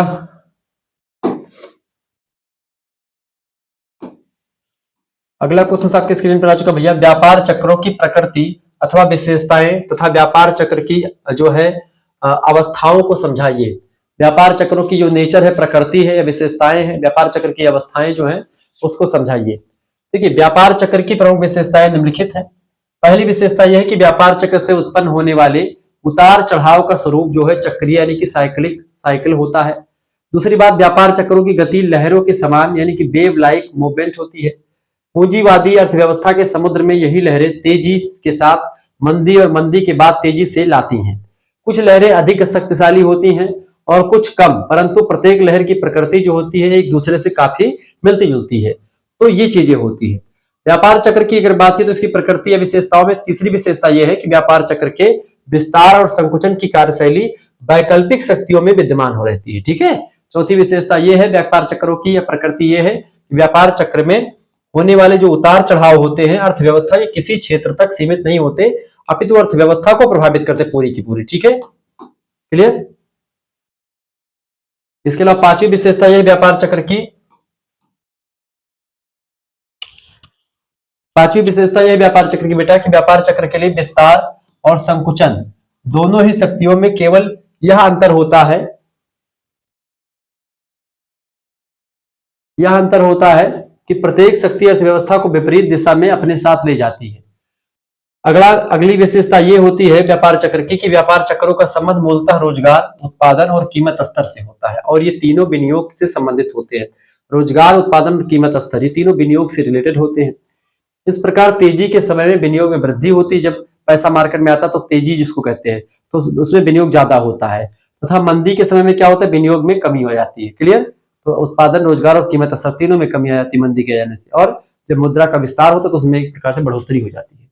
व्यापार चक्र यही सब होता है। व्यापार चक्र अर्थव्यवस्था में मौद्रिक तत्वों को प्रभावित करते हैं।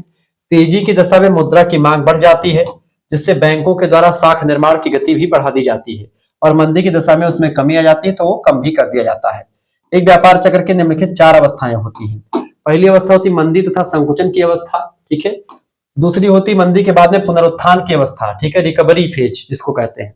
तीसरी अवस्था होती समृद्धि अथवा तेजी विस्तार की अवस्था, जिसमें एक प्रकार से खूब ज्यादा बढ़ोतरी होती है हर एक चीज में। ठीक है, इसको आप बोल सकते हैं जो है जिसको बूम या एक्सपेंशन फेज बोलते हैं। चौथी अवस्था होती है व्यापार चक्र की प्रतिसार अथवा सुस्ती की अवस्था। बाद में फिर धीरे धीरे करके सुस्ती की अवस्था में जाता है, फिर मंदी आती है, और इस तरीके से व्यापार चक्र जो है वो चलता रहता है। आगे देखते हैं, अगला क्वेश्चन आपके स्क्रीन पर आ चुका है। मुद्रा के परिमाण सिद्धांत बताइए। मुद्रा के परिमाण सिद्धांत क्या है? देखिए, मुद्रा के परिमाण सिद्धांत का समीकरण निम्नलिखित है। फिशर महोदय कहते हैं मुद्रा के परिमाण सिद्धांत को लेकर के, फिशर के सिद्धांत क्या कहते हैं? पीबी मतलब पी बराबर M B plus M dot B dot बटे टी, ये सूत्र होता है फिशर के अनुसार मुद्रा के परिमाण सिद्धांत का। दूसरे विद्वान है कैम्ब्रिज समीकरण जो है, ये क्या है? कैम्ब्रिज अर्थशास्त्रियों के अनुसार निम्नलिखित समीकरण दिया गया। जैसे पहले विद्वान है मार्शल ने एक प्रकार समीकरण जो दिया वो कौन सा है भैया? ये कैम्ब्रिज यूनिवर्सिटी से रिलेटेड सब रहे हैं। तो मार्शल ने कहा यम बराबर के वाई प्लस के डैश और ए डैश। ठीक है, ये एक प्रकार से मतलब कि के डैश ए डैश नहीं होगा, ए हटा दीजिए, यहाँ पर डैश नहीं है, के डैश और ए, क्योंकि के एक बार यहाँ पर आ चुका है, इसलिए जब 2 बार कोई शब्द आता है तो उसको डैश से प्रतिस्थापित कर दे ताकि जो है दोनों का मतलब अर्थ निकले। ठीक है, मतलब अलग अलग अर्थ निकले। यम बराबर के वाई प्लस के डैश ए, ये सूत्र किसका है? मार्शल समीकरण है जो मुद्रा के परिमाण सिद्धांत से रिलेटेड है। तीसरा होता है मुद्रा का परिमाण सिद्धांत, रॉबर्टसन ने बताया कि पी बराबर पी के मतलब यम बराबर पी के टी। ठीक है, और तीसरे विद्वान है पीगू। ठीक है, पीगू कहते हैं पी बराबर के आर बटे यम। ठीक है, तो इस तरीके से अलग अलग विद्वानों ने मुद्रा के परिमाण सिद्धांत का सूत्र ये दिया है। तो मुद्रा परिमाण के सूत्र पूछे जा सकते हैं आपसे परीक्षा में, ये बात आप ध्यान रखेंगे। आगे बढ़िएगा, अगला क्वेश्चन आपके स्क्रीन पर आ चुका है, फटाफट से आप देखिएगा, बहुत ही जबरदस्त क्वेश्चन आ चुका है। चले भाई, प्रश्न मुद्रा मूल्य की आय सिद्धांत यानी बचत विनियोग सिद्धांत की व्याख्या कीजिए। मुद्रा मूल्य की आय सिद्धांत बोलो या बचत विनियोग सिद्धांत बोलो, बात एक ही है। इसकी व्याख्या कीजिए। उत्तर लिखेंगे कि यह सिद्धांत मुद्रा के मूल्य को निर्धारित और आधुनिक सिद्धांत के रूप में करने के लिए जाना जाता है। जिसे सर्वाधिक मान्यता मिली है वो यही सिद्धांत है, मुद्रा मूल्य की आय का सिद्धांत। ठीक है, बचत विनियोग सिद्धांत। इसे आय, बचत या विनियोग सिद्धांत भी कहते हैं, income, saving and investment theory. ठीक है, मुद्रा का आय सिद्धांत यानी इनकम ऑफ मनी आदि नामों से जाना जाता है। इस सिद्धांत के अनुसार मुद्रा का मूल्य आय, उपभोग और बचत तथा विनियोग पर डिपेंड करता है। मुद्रा का मूल्य जो होता है, आय कितनी किसकी है, उपयोग कितना कर रहा है, उपभोग कितना, बचत कितना कर रहा है और विनियोग कितना कर रहा है, कितना वो खर्चा कर रहा है, इन सभी बातों पर डिपेंड होता है। मुद्रा का आधुनिक सिद्धांत इस मान्यता पर आधारित है कि समाज की कुल आय कितनी है, कुल उपभोग कितना है, ठीक है, कुल बचत कितना है, विनियोग कुल कितना है, इसी के बराबर होती है। ठीक है, तो मुद्रा क्या होता है, समाज की कुल आय किस पर होती है, कुल उपभोग कुल बचत पर डिपेंड करती है। यदि देश में बचत और विनियोग से अधिक, यदि बचत जो है विनियोग से अधिक यानी बचत आपकी ज्यादा है, 100 रुपए आप कमा रहे हैं, उनमें से आप 40 रुपए जो है वो बचा रहे हैं और जो है 60 रुपए खर्च कर रहे हैं, तो आपका क्या है, आप जो है बचत आपकी कम है, 40 रुपए बचा रहे हैं और खा जा रहे हैं 60 रुपए। लेकिन अगर आप 60 रुपए बचा रहे हैं और 40 रुपए खा रहे हैं तो आपकी बचत ज्यादा है 60 रुपए। ठीक है, और ये विनियोग आपका कम है, 40 रुपए आपका खर्चा हो रहा है। तो इससे क्या होगा, S is less than I होगा। ठीक है, तो वस्तुओं के मूल्य में कमी तथा मुद्रा के मूल्य में वृद्धि होती है। इसके विपरीत बचत अगर आपकी एक प्रकार से विनियोग से कम होती है तो एक प्रकार से इसमें क्या होता है, S is less than I, S is less than I पर मुद्रा के मूल्य में कमी अथवा वस्तुओं के मूल्य में वृद्धि हो जाती है और इस तरीके से चीजें यहाँ पर सामने आती है। आगे देखिएगा, अगला क्वेश्चन आ चुका है, मुद्रास्फीति के कारण बताइए। देखिए, मुद्रास्फीति के कई कारण होते हैं। मौद्रिक आय में वृद्धि हो जाने से मुद्रास्फीति आ जाती है और उत्पादन में कमी हो जाने से मुद्रास्फीति आ जाती है। ठीक है, पहली बात मौद्रिक आय में वृद्धि होने की वजह से। ठीक है, इंक्रीज इन मनी इनकम, मौद्रिक आय में निम्नलिखित कारणों से वृद्धि होती है। पहली बात है, सरकार की मौद्रिक नीति से वृद्धि हो सकती है, हीनार्थ प्रबंधन की वजह से, अनुत्पादक व्ययों में वृद्धि हो जाए, मुद्रा के चलन वेग में वृद्धि हो जाए, व्यापारिक बैंकों की साख नीति ऐसी आ जाए, करों में छूट दे दी जाए, ऋण वसूली में ढील दे दी जाए, पुराने ऋणों को भुगतान कर दिया जाए, विनियोग व उत्पादन में अंतर एक प्रकार से आ जाए, विदेशी पूंजी का आयात हो जाए, वित्तीय जो है अर्थव्यवस्था भी ठीक ठाक हो जाए। तो इस तरीके से ये सब चीजें जो है मौद्रिक आय में वृद्धि होने की वजह से होती हैं। दूसरे, उत्पादन में कमी होने की वजह से। देखिए, उत्पादन में कमी होने की वजह से, उत्पादन की मात्रा में कमी होने के निम्नलिखित कारण है। पहला कारण, जनसंख्या में वृद्धि से उत्पादन में कमी हो सकती है, उत्पत्ति ह्रास नियम की क्रियाशीलता की वजह से हो सकती है, प्राकृतिक संकट की वजह से कम उत्पादन हो सकता है, कोई कोरोना वगैरह जैसे आ गया था, औद्योगिक अशांति, तकनीकी परिवर्तन हो जाए, टेक्नोलॉजी ना विकसित हो, टेक्नोलॉजी में कुछ खराबी आ जाए। ठीक है, समाज की मतलब सरकार की कर नीति, सरकार की व्यापार नीति कुछ आ जाए, सरकार की औद्योगिक नीति बना दीजिए जिससे कम एक प्रकार से बनाया जा सके सामान। ठीक है, संग्रह की प्रवृत्ति कम हो जाए, इसके अलावा कच्चे माल का अभाव हो जाए, उत्पादन का ढांचा, ये सब कहीं ना कहीं पे क्या करता है, ये सब एक प्रकार से उत्पादन में कमी के कारण को दर्शाता। तो इन सभी की वजह से मुद्रास्फीति आ सकती है। क्लियर, ये दो कारणों से मैंने आपको बता दिया। अगला क्वेश्चन आपके स्क्रीन पर आ चुका है, फटाफट से आप देखेंगे। प्रश्न, मांग प्रेरित या लागत प्रेरित स्फीति में भेद बताइए। देखिए, मांग प्रेरित तथा लागत प्रेरित स्फीति के मध्य मुख्य अंतर निम्नलिखित है। पहला अंतर है, मांग प्रेरित स्फीति का मूल कारण क्या होता है, मांग में वृद्धि होता है। ठीक है, किसमें होता है बेटा, मांग में वृद्धि होता है। क्लियर, ये बात आप ध्यान रखेंगे। मांग में वृद्धि जो होता है उसकी वजह से प्रेरित स्फीति मतलब मांग प्रेरित स्फीति की वजह का मूल कारण क्या होता है, मांग में वृद्धि हो जाना। जबकि लागत प्रेरित स्फीति का मुख्य कारण क्या होता है, लागत में वृद्धि, जो मुख्यतः मजदूरों की मौद्रिक मजदूरी बढ़ने से होती है। ठीक है, तो इस वजह से मांग प्रेरित और लागत प्रेरित स्फीति में अंतर होता है। दूसरा अंतर, मांग प्रेरित स्फीति पूर्ण रोजगार की अवस्था के बाद उत्पन्न होती है। जब पूर्ण रोजगार हो जाता है तो मांग प्रेरित स्फीति आती है। दूसरी बात, लागत प्रेरित स्फीति जो होती है, लागत प्रेरित स्फीति बेरोजगारी की स्थिति में पाई जाती है। ठीक है, ये बात ध्यान रखें। तीसरी बात, मांग प्रेरित स्फीति में सार्वजनिक व्यय की पूर्ति हेतु मुद्रा की मात्रा में वृद्धि होती है, जबकि लागत स्फीति बाजार की अपूर्णता के कारण से उत्पन्न होती है। ठीक है। चौथी बात, उत्पादन में वृद्धि करके या मांग में कमी की वजह से मांग प्रेरित स्फीति को नियंत्रित किया जा सकता है, जबकि लागत प्रेरित स्फीति को नियंत्रित करने के लिए मजदूरों की मजदूरी पर कंट्रोल किया जाता है और बाजार अपूर्णताओं को दूर किया जाता है। इस तरीके से मांग प्रेरित स्फीति और लागत प्रेरित स्फीति में ये डिफरेंस आप नोट डाउन कर सकते हैं, लिख सकते हैं इसको। ठीक है, परीक्षा में आ सकता है प्रश्न सर।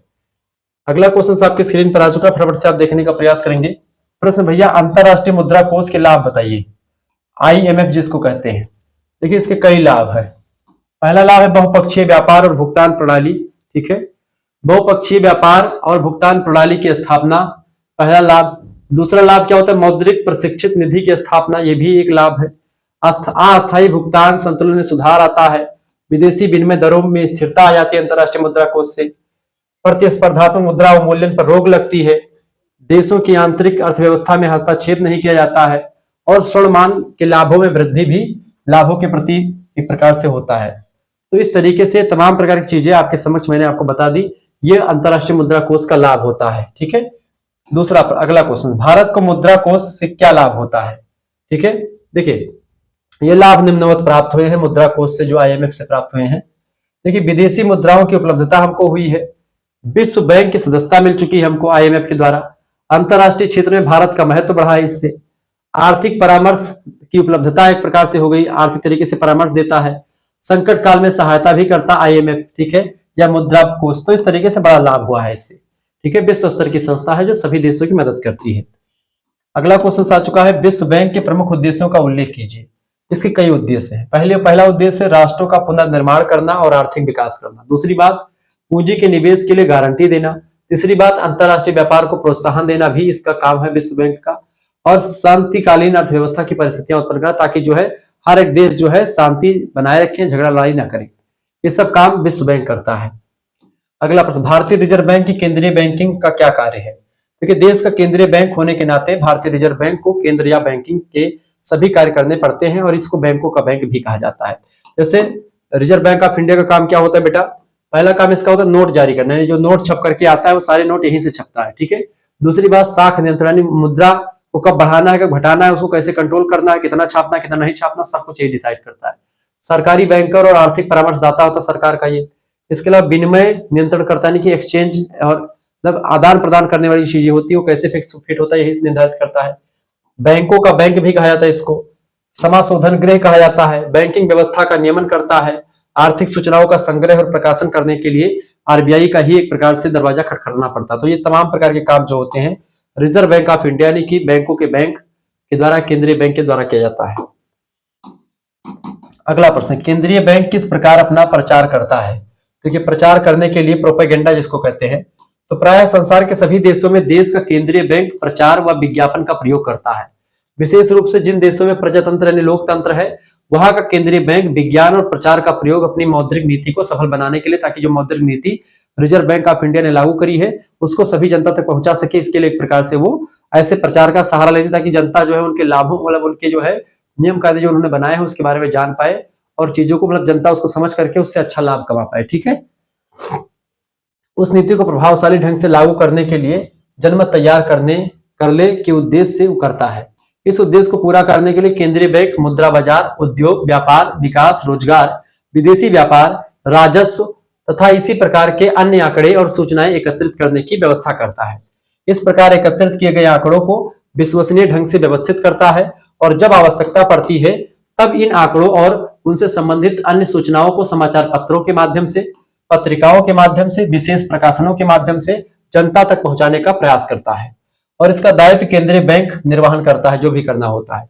इसके अतिरिक्त विज्ञापनों के द्वारा, सूचनाओं के प्रकाशन के माध्यम से देश का जो केंद्रीय बैंक होता है इस तथ्य को भी जनसाधारण तक पहुंचाने का काम करता है कि कौन व्यापारिक बैंक देश की नीतियों का पालन कर रहा है, यानी किस बैंक, कौन सा बैंक अच्छा है, कौन सा बैंक बुरा है, या कौन सा बैंक आपके लिए बढ़िया बेस्ट रहेगा, ये सब भी बताता है। और कौन सा बैंक नीतियों का पालन नहीं कर रहा है ये भी बताता है। ठीक है, ये बात आप ध्यान रखेंगे। तो ये सब रिजर्व बैंक ऑफ इंडिया का काम होता है। प्रश्न अगला आपकी स्क्रीन पर आ चुका है, रिजर्व बैंक के प्रमुख कार्यों का उल्लेख कीजिए। देखिए रिजर्व बैंक के प्रमुख कार्य निम्नलिखित है। पहली बात तो नोट निर्गमन, नोट छापने का एकाधिकार इसी के पास है। नोट और कहीं से नहीं छपता, रिजर्व बैंक ऑफ इंडिया में ही छपता है।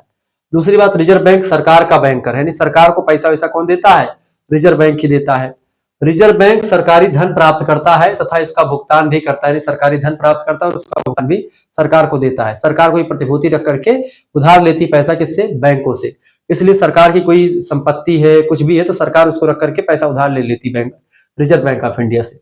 रिजर्व बैंक सार्वजनिक ऋणों की व्यवस्था करता, सभी को ऋण देने के लिए सक्षम है, यानी बैंकों को देता है, सरकार को देता है, सरकारी कोषों का स्थानांतरण भी होता है, विदेशी विनिमय की व्यवस्था करना भी इसका काम है, सरकारों को आर्थिक परामर्श देने के लिए भी रिजर्व बैंक ऑफ इंडिया काम करता है।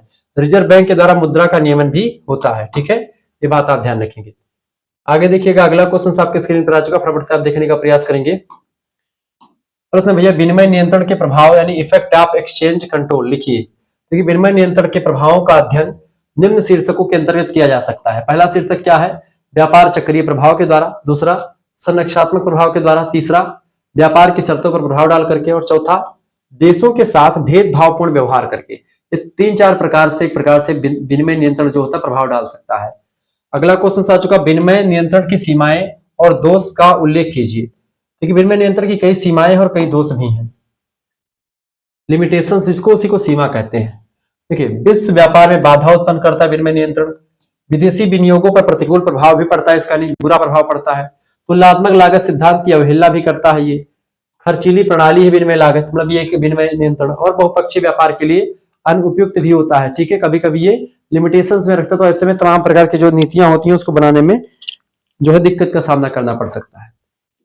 विनिमय नियंत्रण के क्या उद्देश्य है? देखिए, विनिमय नियंत्रण के कई उद्देश्य हैं। पहला उद्देश्य पूंजी का बहिर्गमन रोकने के लिए काम करता है, प्रतिकूल भुगतान से ठीक करने के लिए काम करता है, अधिमूल्य मुद्रा बनाए रखने के लिए काम करता है, मुद्रा के अधोमूल्य नहीं कि अंडर वायलेशन के लिए काम करता है, विनिमय दर के उच्चावचनों को रोकने के लिए काम करता है, विदेशी व्यापार को कंट्रोल करने के लिए काम करता है, घरेलू उद्योगों को संरक्षण देने के लिए काम करता है, विदेशी ऋणों से भुगतान के लिए काम करता है, घरेलू विकास कार्यक्रम के लिए काम करता, ताकि घरेलू विकास या घरेलू एक प्रकार से जो कंपनियां आगे बढ़ सके, ये सब एक प्रकार से विनिमय नियंत्रण के अंतर्गत ही आता है। ठीक है, आगे देखते हैं, अगला क्वेश्चन आपके स्क्रीन पर आ चुका भैया।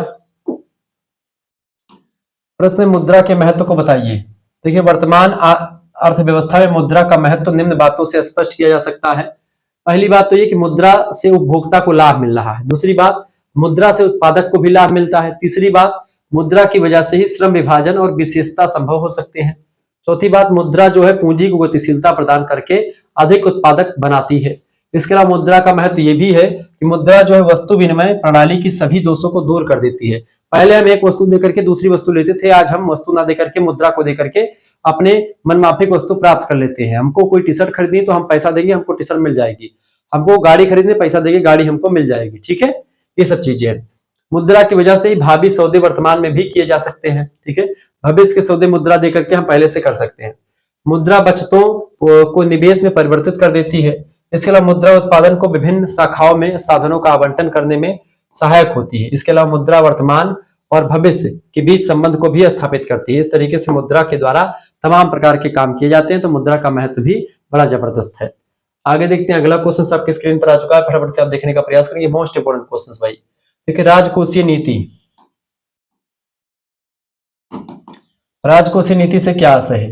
देखिए, राजकोषीय नीति के अंतर्गत हम करारोपण, सार्वजनिक व्यय, सार्वजनिक ऋण की उन क्रियाओं का विवेचन करते हैं जिनके द्वारा सरकार पूर्व निर्धारित यानी पहले से निर्धारित जो उद्देश्य होते हैं उनकी प्राप्ति करने में सफल हो पाती है।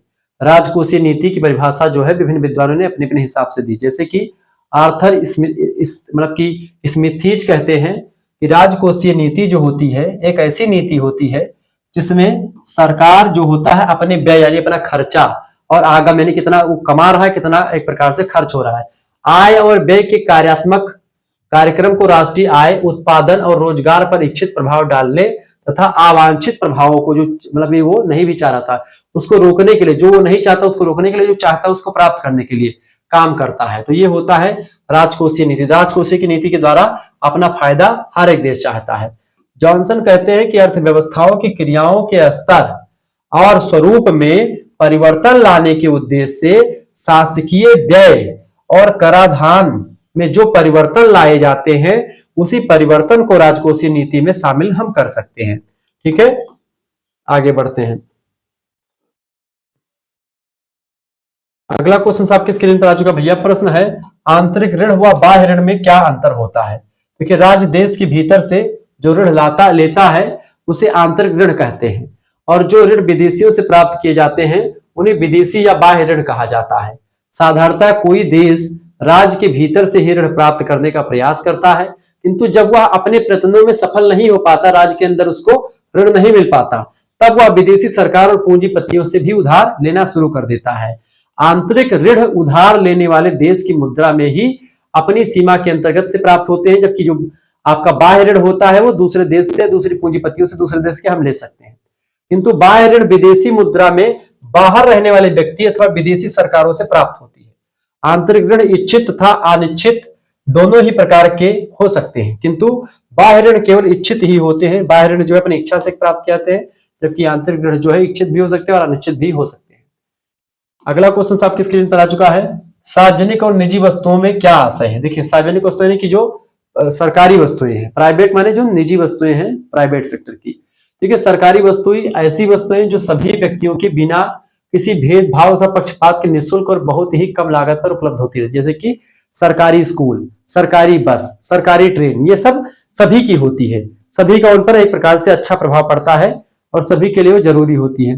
लेकिन जब बेटा एक प्रकार से क्या होता है, सार्वजनिक वस्तुएं कहते हैं, जैसे कि निम्न वस्तुओं पर सार्वजनिक वस्तुएं कहते हैं, जैसे कि रेडियो, आकाशवाणी सबका अधिकार है, दूरदर्शन, पुल कोई बना सरकारी, सड़कें बनी है, ये सब सार्वजनिक वस्तुएं जिस पर सभी का बराबर अधिकार है, सरकार के द्वारा बनवाई गई है। ठीक है, लेकिन कुछ निजी वस्तुएं, प्राइवेट, जिसको आप प्राइवेट वस्तुएं कह सकते हैं, प्राइवेट चीजें। ठीक है, ऐसी वस्तुएं निजी वस्तुएं कहलाती हैं जो विभाज्य होती हैं, अर्थात जिनके उपभोग से समाज के कुछ व्यक्तियों को वांछित किया जाता है। यानी कि कोई व्यक्ति, यानी कोई किसी प्राइवेट सेक्टर का है, जैसे कि अंबानी जी की कोई चीज है, अब उसके लिए आप नहीं कर सकते कुछ चीज ना, तो वो उनकी है प्रॉपर्टी है, तो वो अपने हिसाब से चीजें बनवा सकते हैं। तो किसी प्राइवेट सेक्टर का प्राइवेट स्कूल है, तो प्राइवेट चीजें जो है वो कहीं ना कहीं पे व्यक्तियों की सबकी नहीं होती हैं, वो लाभ कमाने के लिए बनाई जाती हैं।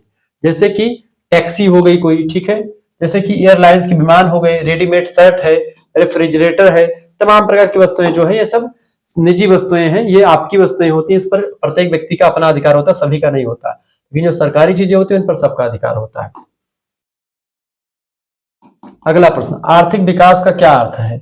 इकोनॉमिक डेवलपमेंट क्या होता है। देखिए, इकोनॉमिक डेवलपमेंट से आशय उस निरंतर चलने वाली एक लंबे समय की प्रक्रिया यानी दीर्घकालीन प्रक्रिया से तात्पर्य होता है, जिससे देश की न केवल वास्तविक राष्ट्रीय आय और प्रति व्यक्ति आय बढ़ती है, नेशनल इनकम भी बढ़ती है और प्रति कैपिटा इनकम भी इससे बढ़ती है, बल्कि देश में आर्थिक, सामाजिक, सांस्कृतिक तथा बहुआयामी लाभकारी परिवर्तन होता है। आर्थिक विकास के अंतर्गत राष्ट्रीय आय की मात्रा में परिवर्तन के साथ साथ देश में संरचनात्मक तथा संस्थागत परिवर्तन सामने आते हैं। व्यापक अर्थ में किसी भी देश के आर्थिक विकास का आशय मानवीय आवश्यकताओं की संतुष्टि व क्षमता में वृद्धि करने से होता है। प्रोफेसर लुईस कहते हैं कि आर्थिक विकास का अर्थ प्रति व्यक्ति उत्पादन की वृद्धि से लगाया जाता है। ठीक है, प्रति व्यक्ति उत्पादन कितना बढ़ रहा है वही एक प्रकार से आर्थिक विकास को डिनोट करता है। आर्थिक विकास एक लंबी प्रक्रिया जिसके द्वारा किसी देश की जो राष्ट्रीय आय होती है उसमें बढ़ोतरी होती है, उत्पादन में, ठीक है, सेवाओं में, इन सभी में बढ़ोतरी होती है, प्रति व्यक्ति आय भी बढ़ जाती है। यानी कि जो ऐसे मान लेते हैं 100 लोग एक देश में रहते हैं, ठीक है, और उस देश में एक प्रकार 100 लोग एक देश में रहते हैं, वो देश एक साल में कम से कम जो है 50,000 रुपए कमा रहा है, तो 50,000 रुपए एक देश में कमा रहा है, तो इसको भागे दो 100 से, 0 0 काटो 0 0, यानी कि वह एक व्यक्ति की इनकम कितनी हो गई, तो उसी 500 रुपए, यानी 500 रुपए क्या हो गई, ये प्रति व्यक्ति आय हो गई 500 रुपए। ये 100 एक प्रकार से व्यक्ति है उस देश में, और 50,000 एक देश की नेशनल, तो ये नेशनल इनकम ये है, एक व्यक्ति की आय ये है, ठीक है। तो ये 500 आज थी, और 10 सालों के बाद में यही प्रति कैपिटा इनकम एक व्यक्ति जो है वो एक प्रकार से 5,000 रुपए कमाने लगता है, ठीक है। तो एक प्रकार से ये चीजें 5,000 रुपए कमाने लगता है, और 100 व्यक्ति हैं, जो गुणा कर दो कितना हो जाएगा ये, ठीक है, इकाई, दुहाई, सैकड़ा, हजार, 10,000, लाख, यानी 5 लाख रुपए उसकी राष्ट्रीय इनकम हो जाएगी 10 साल के बाद में, ठीक है, 10 साल बाद, ठीक है। तो ये चीजें क्या हो जा रही हैं, ये आपकी एक प्रकार से वृद्धि हो रही है, यानी आर्थिक विकास यहाँ पर हो रहा है, ठीक है। अगर यही घट जाए 500 प्रति व्यक्ति आय से घट करके 400 हो जाए तो वो एक प्रकार से आर्थिक विकास नहीं हो रहा। तो आर्थिक विकास यही होता है जिसमें प्रति व्यक्ति आय और उत्पादन की चीजें सब बढ़ती हैं। आर्थिक समृद्धि से क्या तात्पर्य है, देखिए, इससे हमारा अभिप्राय राष्ट्रीय आय और उत्पादन में दीर्घकालीन वृद्धि से होता है, लंबे समय तक वृद्धि होती जाए। अतः आर्थिक समृद्धि में, ठीक है, इकोनॉमिक ग्रोथ कहते हैं इसको, इकोनॉमिक डेवलपमेंट अलग है, इकोनॉमिक ग्रोथ अलग है। आर्थिक समृद्धि में केवल इस बात पर ध्यान दिया जाता है कि क्या किसी काल अवधि में, किसी समय में इसके पहले की काल अवधि की तुलना में मात्रा में वृद्धि हुई है, मात्रा की दृष्टि से अधिक उत्पादन हो रहा है अथवा नहीं हो रहा है। कि पहले साल 100 रुपया कमा रहे थे एक व्यक्ति, प्रत्येक व्यक्ति, अब की साल 200 कमा रहे हैं कि नहीं कमा रहे हैं, ठीक है, ये चीज होता है आर्थिक समृद्धि।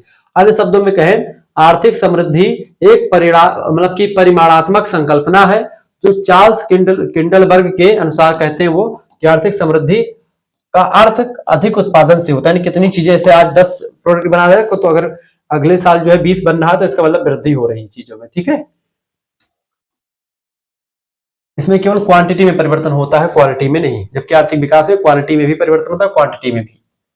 सार्वजनिक व्यय किसे कहते हैं? देखिए, प्राचीन अर्थशास्त्रियों का यह विचार था कि मतलब किसका प्रभाव होता है सार्वजनिक व्यय का। विचार था कि सार्वजनिक व्यय अनुत्पादक होते हैं, परंतु यह विचार आज ठीक नहीं माना जाता।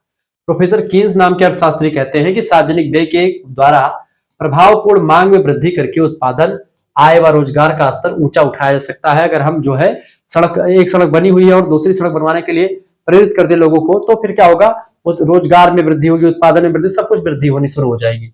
अतः सार्वजनिक व्यय का प्रत्यक्ष प्रभाव समाज पर पड़ता है।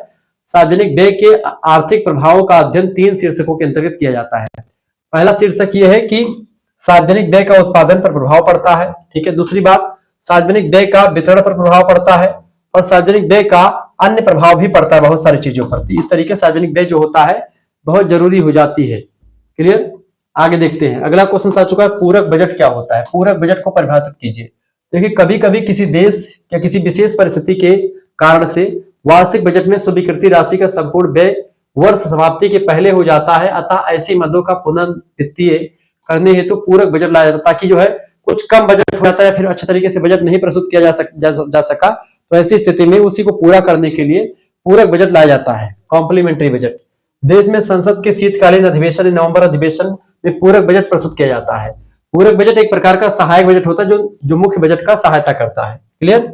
चलिए, बजट क्या होता है? एक साल का लेखा जोखा, कितना खर्चा, कितना क्या होगा, कितना कमा रहा, कितना खर्च होगा, ये सब। ठीक है, अगला प्रश्न, कार्यशील वित्त को परिभाषित कीजिए। ठीक है, प्रोफेसर बलजीत सिंह ने विकासशील देशों के संदर्भ में कार्यशील वित्त के नए दृष्टिकोण का प्रतिफलन किया है, प्रतिपादन किया है। इनके अनुसार कार्यशील वित्त यानी एक्टिवेटिंग जो फाइनेंस है वो वह सिद्धांत है जिसके अनुसार हम वित्तीय विधियों को क्रिया की कसौटी पर कसते हैं। संक्षेप में, राजकोषीय नीति साधनों की गतिशीलता बनाए रखने तथा आर्थिक विकास में जो भूमिका होती है उसे कार्यशील वित्त एक प्रकार से कह सकते हैं। तो इस तरीके से तमाम प्रकार की चीजों को आपने समझा। इससे पहले अगर आप लोगों ने नहीं देखा तो समाज शास्त्र का लेक्चर देखा होगा आपने, पूरा का पूरा पेपर जो है फंसा है। ऐसे ही एजुकेशन का पूरा पेपर फंसा, हिंदी का पूरा पेपर फंसा, सभी सब्जेक्ट का पूरा पेपर फंस रहा है। तो आप सभी का ये सब पीडीएफ मिल जाएगा, सभी सब्जेक्ट की तैयारी हो जाएगी। मात्र 100 रुपए फीस में सभी सब्जेक्ट की तैयारी आपको हो जाएगी, को करिकुलर से लेकर के सब कुछ। 91 61 93 60 62 इस नंबर पर आपको व्हाट्सएप पर एसएमएस करना है। क्या आप अपना नाम एसएमएस कर दीजिएगा, अपने यूनिवर्सिटी का नाम एसएमएस कर दीजिएगा, अपने सब्जेक्ट के नाम एसएमएस कर दीजिएगा, अपने सेमेस्टर के नाम। ठीक है, तो 4th सेमेस्टर के लिए फीस कितनी रखी गई बेटा? 4th सेमेस्टर के लिए फीस रखी गई आपके लिए कितनी? 100 रुपए फीस में आपका पूरा 4th सेमेस्टर की तैयारी जो है एक प्रकार से करवाई जा रही है। क्रैश कोर्स जो है उसमें आप जुड़ सकते हैं। ठीक है, जिसमें परीक्षा के रिलेटेड आपके सब कुछ मिलेगा, ऑब्जेक्टिव लिखे सब टाइप की तैयारी आपको मिल जाएगी, लाइव क्लास, वीडियो लेक्चर, सब कुछ आपको मिलेगा। ठीक है, लेकिन अगर आप अभी चाहते 5th सेमेस्टर में जुड़ जाएं तो आपकी लगभग नवंबर दिसंबर तक क्लासेस चलेंगी पूरा। ठीक है, जनवरी तक आपकी जुड़े रहेंगे ग्रुप में। 6-7 महीने की फीस केवल 100 रुपए रखी गई है 5th सेमेस्टर की। आपकी 5th सेमेस्टर में 2 सब्जेक्ट आपके जो मेजर के होंगे और 1 सब्जेक्ट को करिकुलर का होगा। एक सब्जेक्ट के 2 पेपर होंगे, कुल मिलाकर के 5 पेपर आपके होने वाले। तो 5th सेमेस्टर की भी तैयारी शुरू हो चुकी है। तब तैयारी शुरू नहीं हो चुकी है लेकिन ग्रुप बन चुका है, काफी बच्चे एडमिशन ले लिए हैं, तो आप एडमिशन ले सकते हैं, तुरंत एडमिशन ले लीजिएगा, आपका ही फायदा इससे होने वाला। ठीक है, लेकिन अगर आप चाहते हैं कि हमको 4th का भी चाहिए और 5th का भी चाहिए, दोनों का एक साथ गुरुजी हमको चाहिए, तो क्या हमारे लिए कुछ छूट रखी गई? तो हाँ, बिल्कुल छूट रखी गई है। 150 रुपए में ही आपको मिल जाएगा 4th सेमेस्टर और 5th सेमेस्टर दोनों का। ये बात आप ध्यान रखेंगे, जिनको भी जुड़ना है जुड़ जाइए, सभी सब्जेक्ट का आपको मिलेगा, ज्योग्राफी, पॉलिटी, हिंदी, हिस्ट्री सबका आपको मिलेगा। चलिए फिर मिलते हैं हम नेक्स्ट वीडियो में, तब तक के लिए जय हिंद जय भारत। आप सभी का बहुत बहुत धन्यवाद हमारे से जुड़ने के लिए। इसी प्रकार से अपना प्यार बनाए रखेंगे और अपने सभी दोस्तों को बता दीजिए कि शुक्ला हिंदी पॉइंट के द्वारा ऐसी व्यवस्था लाई गई है जिसमें आप तमाम प्रकार की चीजों को जान सकते हैं। आपको बताते हुए बड़ा अच्छा लग रहा है कि ये सारे विश्वविद्यालयों के लिए अवेलेबल है कोर्स। ठीक है, आप चाहे देखिए, ऐसे बता दे रहा हूँ, दीनदयाल उपाध्याय गोरखपुर विश्वविद्यालय में ऑब्जेक्टिव पेपर तो उसके लिए इंपॉर्टेंट होगा, तो कोई भी ऑब्जेक्टिव हो चाहे लिखित हो, दोनों तरीके से मैं पढ़ाता हूँ, दोनों आपको मिल जाएगा। दीनदयाल उपाध्याय गोरखपुर विश्वविद्यालय, वीर बहादुर सिंह पूर्वांचल विश्वविद्यालय, सिद्धार्थ यूनिवर्सिटी कपिलवस्तु, ठीक है, राजा महेंद्र प्रताप सिंह स्टेट यूनिवर्सिटी, राम मनोहर लोहिया अवध विश्वविद्यालय, वीर बहादुर सिंह पूर्वांचल विश्वविद्यालय, महात्मा गांधी काशी विद्यापीठ, सिद्धार्थ यूनिवर्सिटी हो गई आपकी। ठीक है, इसके अलावा लखनऊ विश्वविद्यालय, प्रोफेसर रज्जू भैया विश्वविद्यालय, मासा कुंभरी यूनिवर्सिटी सहारनपुर, इसके अलावा आपका राजा महेंद्र प्रताप हो ही गया, एमजी पैरी बरेली रोहिलखंड विश्वविद्यालय हो गया, बुंदेलखंड यूनिवर्सिटी झांसी, डॉक्टर भीमराव अम्बेडकर आगरा विश्वविद्यालय, ठीक है। ऐसे तमाम प्रकार के और विश्वविद्यालय हैं जिनका नाम मैं नहीं ले पा रहा हूँ, सभी के लिए चौधरी चरण सिंह मेरठ विश्वविद्यालय, जननायक चंद्रशेखर बलिया विश्वविद्यालय, प्रोफेसर रज्जू भैया स्टेट यूनिवर्सिटी, मासा कुंभरी, राजा महेंद्र प्रताप, इसके अलावा महाराजा सुहेल देव आजमगढ़ विश्वविद्यालय, ठीक है। इसके अलावा आपका छत्रपति साहू जी महाराज कानपुर विश्वविद्यालय, इन सभी विश्वविद्यालयों के लिए लेक्चर बहुत ही महत्वपूर्ण है, ये बात आप ध्यान रखेंगे। राम मनोहर लोहिया तो हो ही गया आपका, तो इन सभी के लिए एक प्रकार से चीजें आपके लिए वैध हैं, सभी लोगों के लिए यह लेक्चर बहुत ही महत्वपूर्ण होगा और आप सभी लोग जुड़ जाए। सभी के लिए एक प्रकार से ग्रुप ज्वाइन करवाया जा रहा है, सभी लोग 5th सेमेस्टर में जुड़ जाएं। अभी से ही क्लास शुरू हो चुकी है, ग्रुप में जल्दी जुड़ जाएंगे, क्लास आपकी बहुत जल्दी शुरू कर दी जाएगी, ठीक है। 5th सेमेस्टर 6th सेमेस्टर सबकी मिल जाएगी, लेकिन अभी 5th सेमेस्टर के लिए और 4th सेमेस्टर के लिए है, दोनों का एक साथ ले लीजिए तो आपके 150 रुपए लगेंगे, लेकिन दोनों का अलग लगेंगे तो 100 रुपए लगेंगे। धन्यवाद आप सभी का।